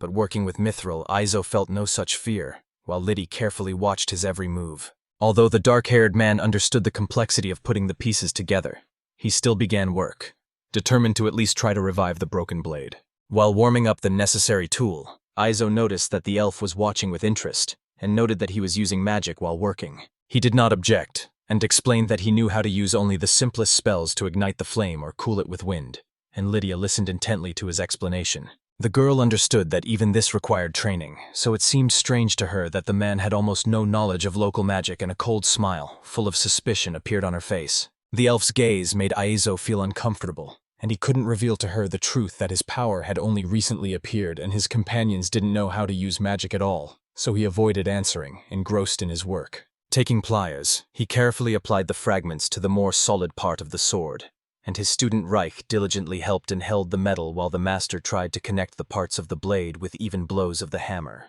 As Reich held the pieces together, Izo struck carefully at the points of connection, and although steel was much harder to work with than Mithril, he stubbornly continued.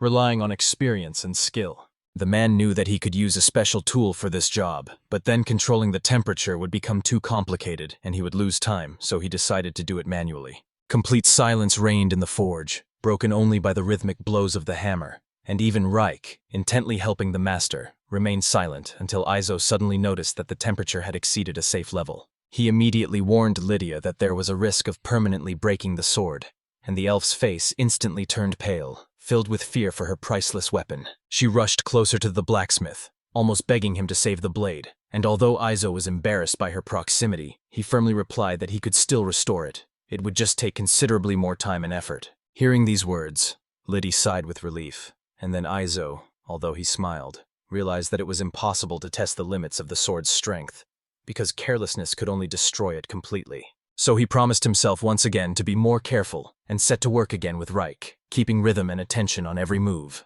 In the process, his eyes began to flicker from the intense use of his abilities. And this was what the elf noticed, noting in surprise that the man was able to see streams of magical energy. She explained that the hammer blows were directed precisely at the places where these streams flowed, and Izo realized with surprise that she was indeed trying to keep the glowing particles from disintegrating. Fascinated by his talent, Lydia moved too close again, causing Izo to flinch, feeling uncomfortable. She immediately noticed his confusion and apologized, then calmly pointed out that he actually had the ability to see magical power. Her words gave her special satisfaction, because now she was able to prove the truth. The blacksmith had been seeing the light of magic all this time, he just didn't realize it. This glow he had perceived while working turned out to be real magical energy, and now, staring at the split blade, he could clearly see small particles shimmering inside. Izo also realized that he was seeing not only streams of magic, but also something else, mysterious and hidden, and for this he sincerely thanked Lydia, who smiled with relief, because the question was finally closed. However, when he carefully examined the connected parts of the Mithril sword, he was overcome by an unsettling feeling, and activating the ability, he saw that the fragments were holding together firmly, but something bad was happening to the magical energy itself.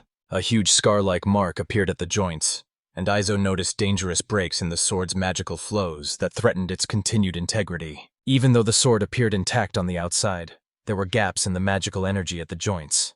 Izo realized that even after it was restored to its original shape, this blade would hardly be able to serve in battle for long.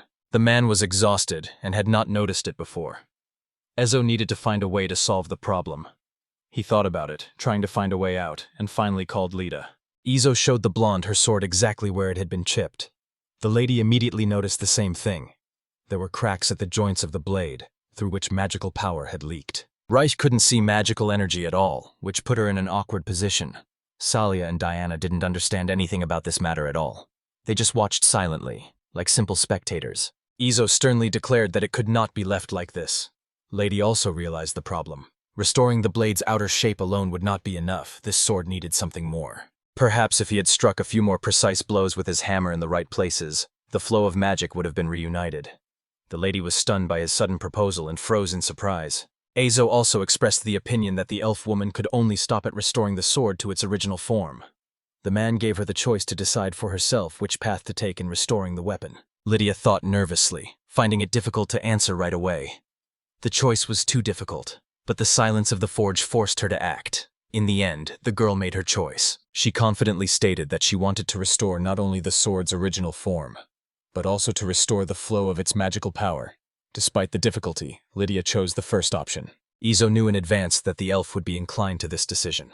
After all, her appearance alone would not allow her to use weapons as before. That is why the lady trusted him completely. The most important thing for her was to make the blade as effective as it once was.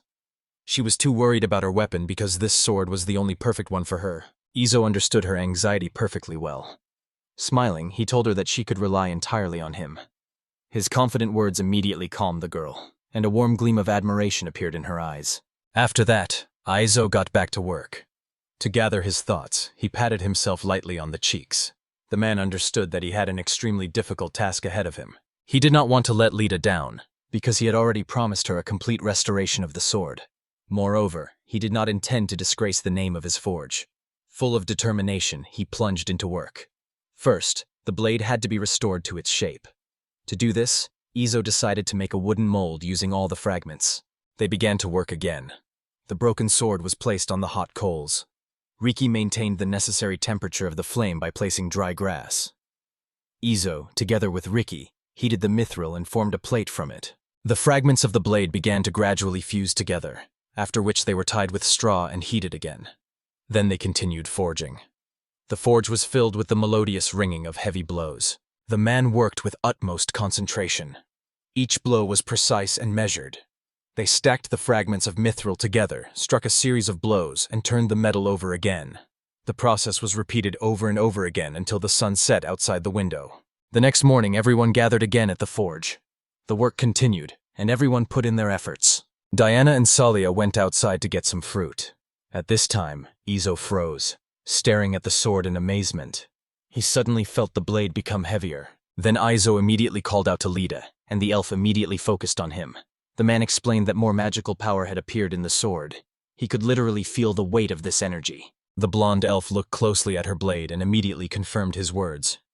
She was genuinely pleased to see that Izo was surprisingly knowledgeable in magic. The man was amazed that mithril was heavier precisely because it was saturated with magical power. This discovery shocked him, because he had never encountered anything like it before. After all, while forging another thinner blade, he didn't feel it. Probably the difference was in the purity of the metal. Whatever it was, the work had to continue. For the first time, Izo realized that as he wielded this sword, each swing required more effort, and the tiny particles of magical power grew brighter with each strike. Along with this, the strength of the mithril itself grew. The man began to sweat from the hard work. He realized that this recovery required much more effort and attention from him than any previous one. Some more time passed. It was already evening outside the window. The sky was glowing with the red hues of sunset. The exhausted master decided to postpone further repairs until tomorrow. It would take him a few more days to finish the job. He took a sip of his drink to cool down after his hard work. Suddenly he heard someone calling him. It was Celia, who had just returned home. She said she had accidentally torn her bag on the way and asked him to help her pack up. Izo agreed without hesitation. Since Izo was supposed to help Celia, he assigned Rick to clean up the forge. Lydia also volunteered to help the dwarf so that he wouldn't be left alone with the job. Soon, Izo and Celia reached the right place in the forest, where the man suddenly noticed Diana. She was quietly searching in the bushes, trying to signal them to be quiet. Izo still did not understand what was happening. Savlia immediately understood everything from this sign. Diana was waiting for something, impatience clearly shining on her face. And suddenly someone unknown began to emerge from the bushes, forcing everyone to freeze. Celia quickly reached into her bag, trying to find what she needed. The next moment she threw a piece of dried meat, and in an instant several puppies ran up to it. One barked happily, while the other sniffed at the prey. When the cubs appeared, Diana's face flushed red. She was overcome with emotion and almost cried out in delight. Celia only watched her overexcitedly, wearily, and silently. The fluffy, wiggling ears, energetically wagging tails, and sparkling dark eyes made these puppies incredibly cute. Even Izo couldn't deny it.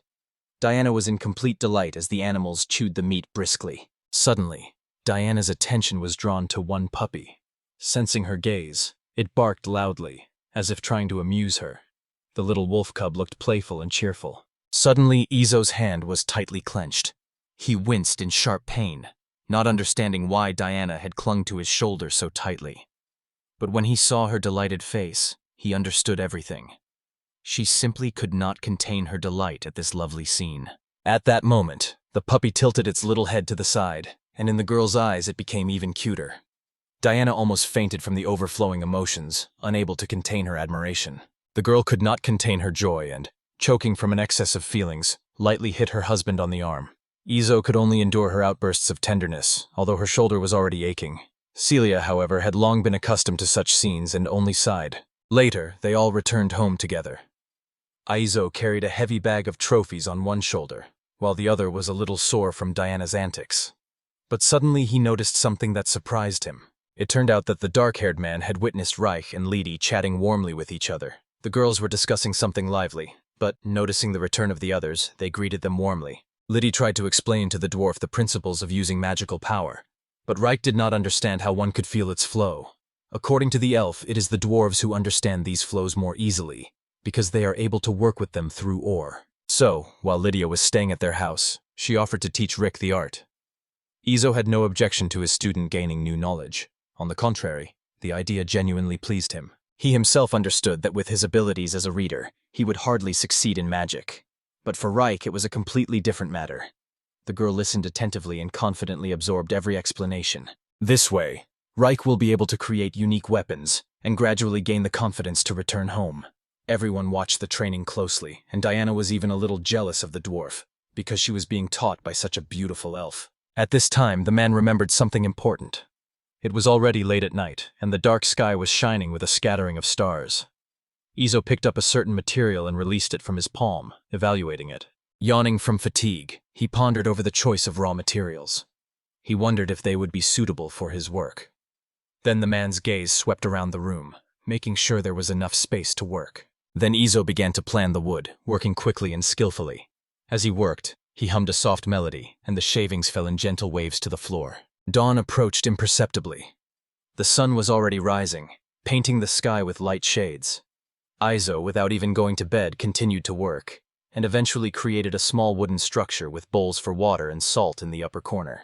It turned out that he had built a Shinto altar, although its shape was a bit unusual. But for the former Japanese, this was enough to make him feel more at ease in the workshop. He looked at his own creation with pleasure. But for a moment, he was overcome by the thought of the gods of this world. The man sincerely hoped that they too would be pleased with his altar. At this time, the girls were just waking up. Smiling, they headed for the washstand. Celia went to the forge, and there she saw a man praying before a small altar. Soon, other girls joined her. They watched his actions with interest, and Iso, noticing them, greeted them and wished them good morning. He explained that he was performing a ritual to worship the gods from his northern homeland. In fact, he was only partially telling the truth. Diana was fascinated by the idea that with the help of such a small temple one could turn to God. Then Iso added that in his country, they believe that any house, even the smallest, can become a temple where gods and spirits reside. This sounded incredibly strange and at the same time impressive to the girls. He explained that this tradition was only practiced in his native land. Celia asked permission to try it too, and Lydia supported her wish. Izo willingly allowed them to join in the worship. Then the man began to explain the rules of prayer. The girls listened attentively, trying to repeat his movements. They were sincerely amused by this new activity, and Izo again prepared to stand before the Shinto altar. He didn't really know if God existed in this world, but he prayed anyway, giving thanks for everything. The girls stood nearby, also concentrating, imitating him. Only Lydia chose a more reserved pose. After praying, Ezo hoped that perhaps at least one god in this world would hear him. Then he invited everyone to breakfast. A temple without a deity was of little use, but if someone was actually there, they would help complete the work or even support them in the hunt. Aizo sincerely hoped for at least a little help from above. He wanted his family to always be well fed, their faces to shine with smiles, and their lives to be filled with peace and joy. The whole company gathered again in the forge. The dark-haired man told the girls that he planned to continue the work, dividing the tasks. Reich was to help with the blade, and Celia and Diana with the wood for the handle. Everyone happily agreed. For several days, Izo worked tirelessly with the Mithril, trying to bring its shape at least a little closer to the original of the legendary sword, putting maximum effort into each blow. Working with Mithril required immense concentration, as the slightest mistake could ruin everything. If he exaggerated the force of his blow even slightly, the result of his efforts would be lost. If the man had a perfect understanding of magic, everything would have been much easier. However, Izo remained a true blacksmith, and was not going to rely solely on the power of magic, but worked with his hands and heart. There were very few smiths in the world who could work with Mithril. Izo pounded the metal with determination, and although the work was extremely difficult, the sound of his blows was surprisingly melodious, like music. Afterwards, the man took a short break to catch his breath. While he drank water, he asked the lady if she enjoyed watching him work in the forge. Ordinary blacksmith work might seem boring, but Iso's work was completely different, and Lydia admitted that she enjoyed watching it. The man thanked the girl for her sincere words. She continued, explaining that for elves who live for hundreds of years, time passes more quickly, so she never gets tired of watching his work with such interest. The three girls were completely captivated by the golden-haired elf's words. Their gazes, filled with admiration, focused on the lady, who seemed to them even more beautiful. Izo felt a slight discomfort, realizing that the lady was actually much older than she looked. Elves were true long-lived, and the wisdom of the ages lived in her delicate features. The lady shared another thought. She liked the sound that rang out in the forge. In the elven village, there were no blacksmiths who could create such a melodious sound. The man was surprised to learn that it was the Mithril that sounded different when the blacksmith managed to put magic into the blows. Reich was amazed by such unexpected information. So the better the blacksmith's mastery of magic, the more beautiful the sounds produced during work. Lydia sincerely praised Izo for his skill, calling him a true craftsman. The girls were in a wonderful mood after these words. Inspired by the elf's words, Izo felt a new surge of strength. He managed to infuse magic into the Mithril, and he realized that his efforts had not been in vain. But at the same time, he reminded himself not to get carried away too soon. To keep all the workers at the forge motivated, they decided to have a day off. The girls enjoyed spending time outdoors, fishing near the water. The dark-haired man was genuinely glad that his assistants were resting. He valued honest work and knew that without rest it was meaningless. His previous experience in Gaul had taught him to value balance. Some time passed. Izo returned to his usual activities, collecting water from the river in heavy jugs. After resting, he felt much better, until suddenly something unusual caught his attention. He froze in place, unable to look away. His eyes opened wide. He stared in amazement at the picture that unfolded before him. Lady stood before him. The elf lightly touched the trunk of the tree with her palm, and at that moment, magic rose around her. Sparkling particles of magic surrounded the girl, and she cast a thoughtful look at the man. Izo awkwardly greeted her and asked why she was here, since it could be dangerous outside. Lady replied that she knew about it, but she stayed away from beasts and monsters. Besides, thanks to the abundance of magic, there were no animals in this area yet. Then Izo remarked that there was still a possibility of a monster appearing. But the elf confidently denied it, for she was quite certain of her safety among these lands. She said that the nature of this forest was unchanging and that no one in it could suddenly turn into a monster. Her voice was calm and firm, but if monsters suddenly appear, the cause will most likely be a cave with a collection of frozen magic. The lady warned him, and the man took her words carefully. He realized that this was how the aggressive bear had appeared earlier. Then Izo cautiously suggested creating a nature reserve here, but Lady refused, emphasizing that this could lead to danger. Izo agreed with her opinion, but at the same time felt that the most important thing was to be prepared for any threats. With that thought, he lowered his eyes. Then he asked why Lady was in the forest. Her expression changed dramatically at the question, and Izo understood it immediately. He hastened to add that she could not answer if she did not want to. The elf was silent for a while, hesitating whether to open up. Finally, she said that she was simply gathering magical energy. The man could not understand why she needed this. Then Lady explained that elves, in addition to regular food, also needed to absorb magical power.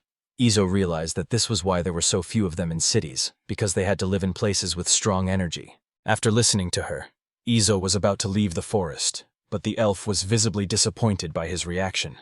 A cold expression appeared on her face, and she stared at him intently.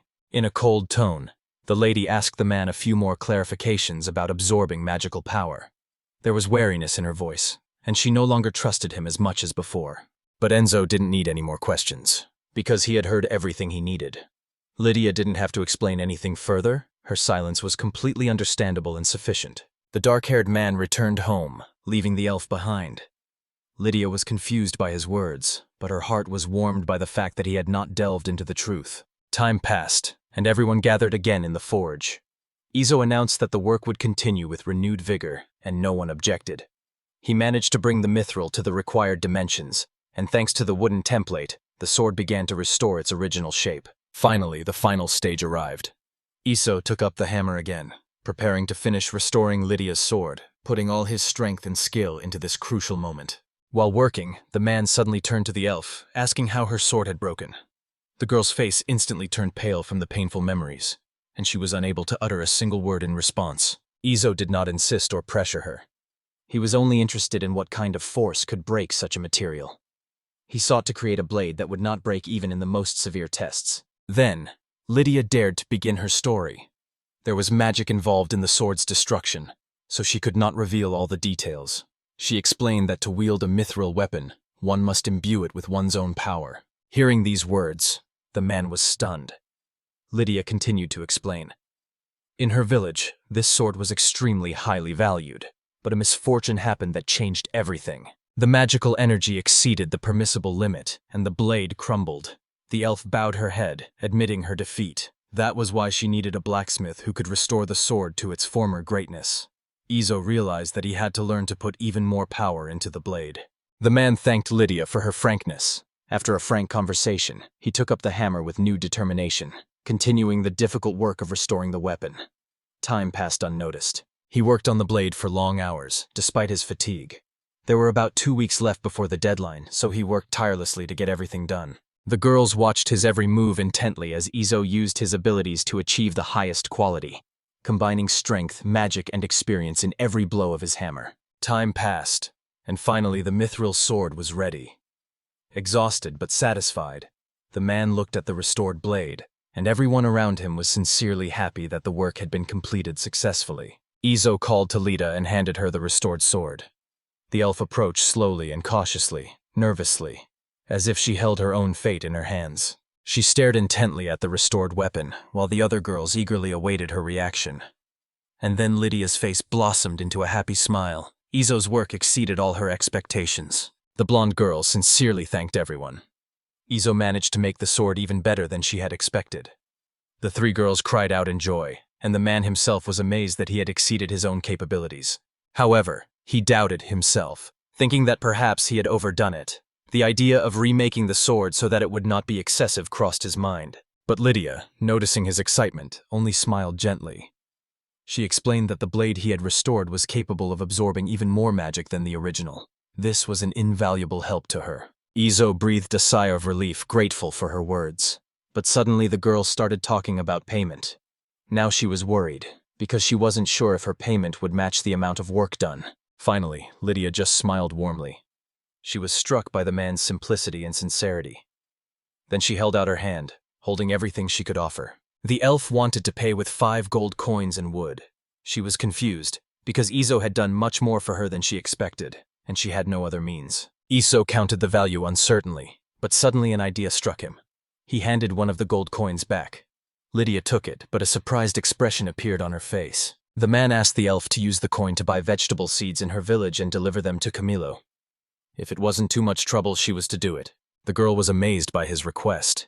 After all, even half a coin would have been enough for the purchase. But Izo did not change his mind, explaining that it would be the tuition fee for him and Rika. Lydia was genuinely surprised by the blacksmith's kindness. She bowed low and thanked him for his humanity. In response, he only smiled warmly. After that, the girl got ready to leave. The girls and Izo himself said goodbye to her. Clutching the sword in her hands, Lydia thanked everyone and admitted that she had no idea how interesting blacksmithing could be. She said with a beaming smile that she had had a wonderful time among them. In return, the girls smiled broadly, happy that their guest was satisfied. The friends hugged the elf goodbye and made her promise that one day she would teach them how to wield a sword and show them the secrets of elven magic. Hearing these words, Lydia realized that she could come here for more than just errands.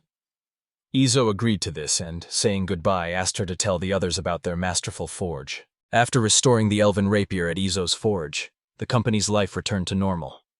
Later, he visited Camilo's shop again, where he heard from the owner that there were no problems at the moment. Arriving in the city, Izo heard interesting rumors about mysterious thieves. He was immediately interested in the details, so he decided to learn everything from Camilo to understand what was really going on. It turned out that an unknown thief had broken into someone's house. However, he only caused a few bruises to the victims, stole nothing, and even left them alive. Moreover, no one could remember his voice or face. Hearing this, Izo felt strange about the events. Diana immediately suspected Carol, but his handwriting was completely different. It was completely unlike the man's style of action. If Carol had had such experienced performers, he would have hired them much earlier. Izo agreed with what was said, and Camilo also shared this opinion, without any doubts. Although Izo and this girl's house had not been damaged yet, everyone decided to remain cautious. They were sitting quietly in the office, drinking tea, when suddenly Camilo remembered something and spoke. The shopkeeper told Izo that he had a strange creature that looked like a horse. Hearing this word, Izo immediately remembered the familiar image of the animal and listened with interest. Realizing that they would really need another beast of burden, as they would soon be doing some heavy lifting, they agreed to take a look. Then Camilo showed them the way to the creature. Izo and the 3 girls froze in shock when they saw the creature. While the girls were merely surprised, the man was stunned, as it was strikingly different from an ordinary horse. Upon seeing the guests, the creature made a sweet purring sound. Camilo explained that it was not a horse at all. In fact, it was a running dragon standing before them. Although it wasn't a real dragon, but rather a special kind of lizard. Izo and Diana froze, not taking their eyes off this creature, because it looked surprisingly cute and amazing. The running dragon tilted its head as if asking something, Diana was embarrassed by such charm and blushed, and out of excitement she began to playfully slap Izo on the shoulder. He understood that she clearly took a liking to the animal. While Diana continued to playfully push his shoulder away, Izo asked Camilo what this dragon ate. Camilo replied that the creature was omnivorous. It ate vegetables, meat, grains, and even grass, so there wouldn't be any particular problems. Hearing this, Izo nodded in relief. After all, they had plenty of meat and herbs at home. He also clarified how often to feed the dragon. Camilo replied that his appetite was not great. This dragon ate almost nothing from Camilo himself. Diana looked at him with admiration, and Izo decided to find out why the owner did not want to keep such a miracle for himself. The shopkeeper explained that the running dragon stood out too much among the horses in his stable and would attract unnecessary attention. Izo understood this and turned his gaze to the animal. Diana, however, waited impatiently for his decision. In the end, Izo decided to take the beast with him. Hearing his answer, Camilo smiled broadly. However, he warned that this dragon was very expensive, but the dark-haired man didn't care about the price. He said he would pay next time. Camilo didn't object and immediately started preparing the bridle and the necessary equipment. After that, the man went out to bring things for the dragon, and even hummed a tune. Izo looked at him with a smile, and Diana couldn't help but want to pet her new pet. The blonde carefully touched the running dragon's skin. The creature offered no resistance, calmly accepting her gentle touch. Placing her palm completely on the dragon's body, the girl felt the pleasant warmth radiating from its body. Diana was delighted with this sensation. At that moment, the running dragon finally relaxed and allowed the girl to touch even the lower part of her head, feeling safe and comfortable next to her. Suddenly, the dragon let out a contented purr. His voice was joyful and calm. The new member of their family felt extremely good. Diana blushed again with emotion. The other girls also wanted to touch the cute little dragon. They came closer and gently stroked it, feeling that now they had a cute and reliable family member. Soon the whole company was sitting in a wooden cart with their belongings. The cart was pulled by their new pet. Rika sat in front, confidently holding the reins. Izo asked Rick how the dragon was doing.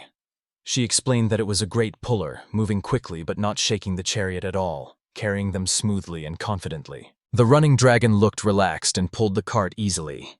Izo appreciated its strength, thinking that it would be worth seriously training the new pet after returning. But suddenly the cart jumped on a rock, causing everyone to stagger. He noted that they definitely needed to teach the new beast to behave more calmly during the journey, because sometimes it accelerated too sharply and created a danger. Diana noticed that this trip reminded him of the times when he had to hide in Camilo's carriage. Celia worried that the carriage might not be able to handle the heavier loads, and decided that she would have to take care of her stamina. Soon they reached the forest. The journey took half the time it would have taken them to walk, and this thought pleased everyone. The running dragon did not get tired at all during the entire journey. Izo noticed that he felt even calmer and more confident in the forest.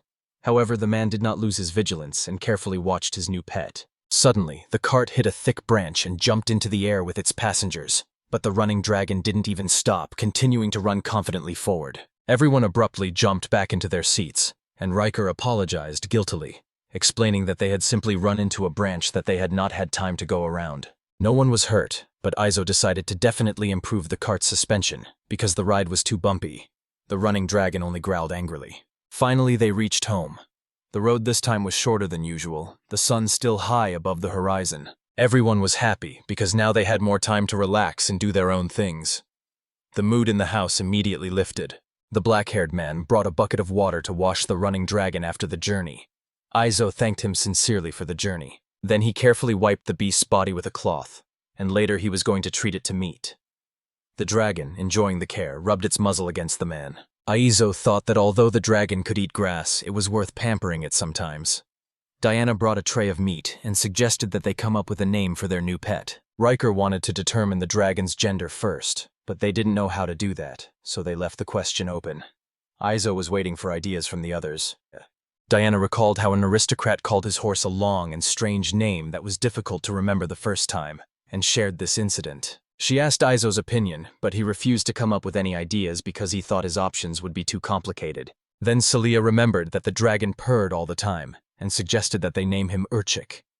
Her eyes sparkled with inspiration. Everyone immediately agreed because the name was cute and just right for the new family member. Izo also accepted this idea, and from now on, the running dragon was called Urchik. Diana happily congratulated him on his new name, and the dragon purred in response. After that, everyone went about their business, and Izo decided to build a separate house for Urchik the next day. In the morning, stretching after sleep, Izo went out to get water, taking the jugs, but something unusual caught his attention. Urchik was lying just by the door, calmly looking at the man. Izo greeted him and asked if he would go get some water with him. The dragon gave a low purr of agreement, surprising the man. Izo went into the house and brought out a bucket for him. He tied the bucket with a rope around Urchik's neck so that it wouldn't get in the way or press on him. The dragon looked content and ready to work. The man gently stroked his pet, and the animal bowed its head, resting its arm under his. Together they set off for the river, and Izo felt proud of his helper. He realized that he could rely on Urchik. The trips to fetch water were beneficial, because the dragon needed walks and exercise. That very day, they all set about building a house for him. They had plenty of firewood, they just had to carry the logs. And here Urchik became indispensable. Thanks to him, transporting wood became easier and faster. Diana, however, worried that it might be too heavy for him to carry such loads. She watched the dragon with concern, while the others remained calm. Urchik helped not only with logs, but also with branches, so thanks to his strength, the construction went extremely quickly. The house was ready in just 2 days. Everyone was happy about the new home for their pet. Izo explained to the dragon that now it was his own home. Urchik looked at the hut with curiosity. Now he wouldn't have to sleep in the open or get wet in the rain. Diana happily remarked that that was wonderful, and the dragon seemed to agree. He happily settled down on the soft hay arranged as a bed. Diana was touched by his peaceful appearance and began to stroke him lovingly. She was once again convinced that their pet was very intelligent and seemed to truly understand them. Izo also shared this opinion. The man was happy that they had managed to get Urchik settled so quickly. Salia praised Izo for his efforts and said that he was extraordinary, because he knew so much. His words confused the man. He retained knowledge from his past life, so he used techniques and technologies that were not yet known in this world, and thanks to this, he was able to work better than others. But the man understood that he could not go beyond the rules of this world, and therefore he had to adapt his innovations so that they looked natural in this life. Later, they went to the river again to get water. Izo and the boy took a dragon runner with them to help them collect water. Next, according to the plan, it was time to improve the cart. This was necessary to protect not only his family, but also his own back. Then Izo announced to everyone that the first priority should be to focus on improving the cart, and then return to normal business. He also told Rika that she would have to work with metal. The girl was not worried, but Izo still felt guilty, because he thought he should have taken it upon himself. The dwarf girl tried to calm him down, urging him to rely on her. She reminded him that as a student he had to do his duty. Izo thanked her for her sincere support. Then he and everyone else set about improving the cart. To make it less wobbly while traveling, the man decided to make a real suspension for the wheels. Using available resources, he boiled water and heated the material to make it flexible. He then fastened the bent beams with nails, forming the base of the structure. After that, Izo assembled the front and rear wheels, installed the rear springs, and created a cart with wooden wheels as a prototype for the new suspension. Having finished the work, he breathed a sigh of relief. At that moment, Urchik approached, who, as if having understood everything, also wanted to test the prototype of the cart. The man happily agreed. He saddled the dragon, placed the bucket of water on the cart, and gave the signal to move. The dragon ran, and not a single drop of water in the vessel spilled. Thanks to the testing, they identified the best sample among the prototypes, and now it remained to finish the job and give the suspension its final shape. Despite his knowledge of his world, Izo had to work hard. Drops of sweat from the hard work rolled down his face, but he stubbornly did not stop. After taking a breath, he thought that people were truly amazing. After all, they had invented all this on their own, without the help of memories from past lives, and had achieved enormous success. People have always sought to make their difficult lives easier, and in this world it was the same. It's just that Izo came here with knowledge of something they were only just beginning to touch. The steel he used was no less than the one he used for orders. Blacksmithing is an extremely complex and almost jewelry-like art, where even small problems are solved. He continued building the cart, attaching the boards to the base. Urchik watched his work closely. It was good that Izo had the strength to make the hard work easier. Usually such results take decades to achieve, but Izo was troubled by the fact that he couldn't fully claim these abilities as his own. His thoughts weighed heavily on his heart, but it was too much for him to think about, so he decided not to dwell on it. Suddenly he heard a voice calling him to dinner, and he was distracted from his gloomy thoughts. Celia invited him in, saying she had already prepared the food. Izo put down his tools and cart, and went with the others to have a snack and a little rest. At dinner, he told everyone that in a few days he would finish improving the cart, and then they could return to their usual activities. Everyone welcomed his words. He thanked Rika for taking orders for him, as well as the others for helping with the housework. Rika was happy with the praise and admitted that she now had time to practice magic. The girl was fascinated by mastering the power of mana. Izo was glad that she did not tire of studying. Celia noted that Rika had been creating surprisingly beautiful knives lately. Diana fully supported her opinion. Rika blushed with excitement, but sincerely thanked her friends. Izo could see how much she was pleased by such sincere compliments. Later, he and Rika went to the forge. Izo carefully examined the knives she was forging, and with the help of his ability, he sensed a new level of skill in her work. He praised the student, saying that her work was truly wonderful. However, Rika thought otherwise, knowing full well that she still had a lot to learn. She aspired to create the perfect weapon. Izo only smiled warmly and said that she would definitely succeed. The words of her mentor filled the girl with joy. The necessary time passed, and the improved cart was ready. Izo showed it to the others and invited the girls to try out their new, comfortable journey with Urchik. When they got to the cart, they were pleasantly surprised. The seats not only looked beautiful, but were also surprisingly comfortable. Rika even noticed a separate seat for the driver. When everyone was seated, Izo got into the driver's seat and gave the command to Urchik to move. The dragon runner obediently started, and the cart rolled smoothly and evenly along the road without any jolts. The girls looked at each other in surprise. The cart barely shook. It was comfortable and easy to sit in, as if they were not riding on a road but on soft silk. It was a real luxury. The dark-haired man explained that he had installed springs on the wheels, and now the cart was smooth and fast. Only then did Reich, Celia, and Diana realize how great his skill was. They rode in silence for a few minutes, enjoying the peace and comfort of the road. No one was afraid to get out of the cart anymore, as they had been before. Diana relaxed, exposing her face to the wind that refreshed them as they moved. Urchik, purring, ran straight ahead, obediently following the path. Iso understood that the speed of transportation had increased so much that they could now carry more cargo, and therefore news about them would spread faster. This was changing more than just their lives. He remembered how he had been told that his appearance would have no effect on this world. But now, seeing the changes with his own eyes, the man understood that his knowledge could reshape the fate of an entire land. While he was thinking, Celia began to praise Urchik. The running dragon responded with a happy purr. Their journey continued, leading them into a new tomorrow. While talking to Camilo, Iso checked the money. He was a little embarrassed that the merchant had sold him the dragon for less than the market price, but he didn't object. Camilo explained that a nobleman from the empire had gone bankrupt and was forced to sell the dragon, and he himself had resold Iso for a small profit for himself. Understanding what empire he was talking about, Iso appreciated Urchik, a strong, intelligent, true assistant, thanks to whom their trips became faster than any others. Camilo was delighted by his words, but he really wanted to talk about something else, about the improved cart created by Iso. Iso realized that the merchant had noticed the pendant. It was time to explain the workings of the cart. Meanwhile, the girls calmly drank their tea. After listening to him, the surprised Camilo realized, thanks to the suspension, the cart hardly shakes, and the loads can be transported faster and safer. But Iso immediately warned him that there was a limit. You can't overload the cart, otherwise everything will break. Camilo nodded seriously. When Iso mentioned that he could make another such cart, Camilo was stunned, his mouth hanging open. His conscience wouldn't allow him to take such a treasure for nothing. So, suppressing his excitement, he ran out of the office calling someone in the hallway while Iso waited calmly. While Camilo was away, Celia had noticed that the city had become more crowded. Iso could guess why. According to Camilo, Marius actively developed the city, even though he often had to fight demons on the border. But lately there had been a rash of bandits on the roads. Iso had heard rumors that they had not yet been caught. After the conversation, the company set off to the market for provisions. When they returned, the sun was still high. Reich was happy that everything had been completed on time. But suddenly a figure appeared on the horizon. A girl in a hooded cloak stopped their cart and warned them that if they didn't stop, trouble would await them. Iso ordered Urchik to stop. He realized that they were facing the same robber from the rumors. The girl was holding a weapon and ordered him not to make any sudden movements. Iso whispered to his companions not to relax and scanned the surroundings out of the corner of his eye.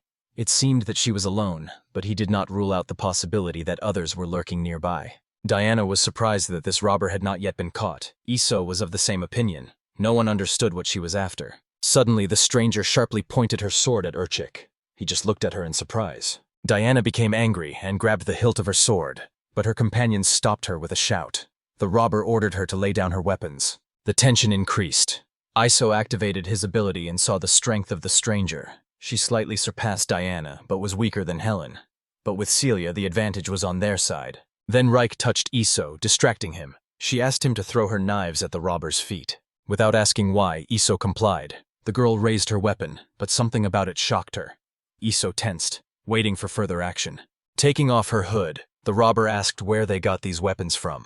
A pattern was painted on her face. Everyone froze in surprise, holding back laughter. She did not give up and asked again about the blade. Then Iso calmly replied that he did not get it from anywhere. He forged it himself. Her eyes widened in surprise. Iso explained that they were just heading home, and if she was interested in this job, she should lay down her weapons. The girl obeyed. Then he unexpectedly invited her to join them in the cart. She froze in confusion, but Iso wasn't going to wait long. Finally, after some hesitation, the girl got into the cart. She explained that she was looking for a weapon with the same symbol. But as Iso had said, he was the one who created these blades. She asked to forge one for her too. Iso did not think she was evil, but the girl's cautious looks made him think. Finally, he sighed heavily. He agreed, but on one condition. She must come alone to his forge in the Black Forest tomorrow. Iso showed her the way, and the girl accepted this condition.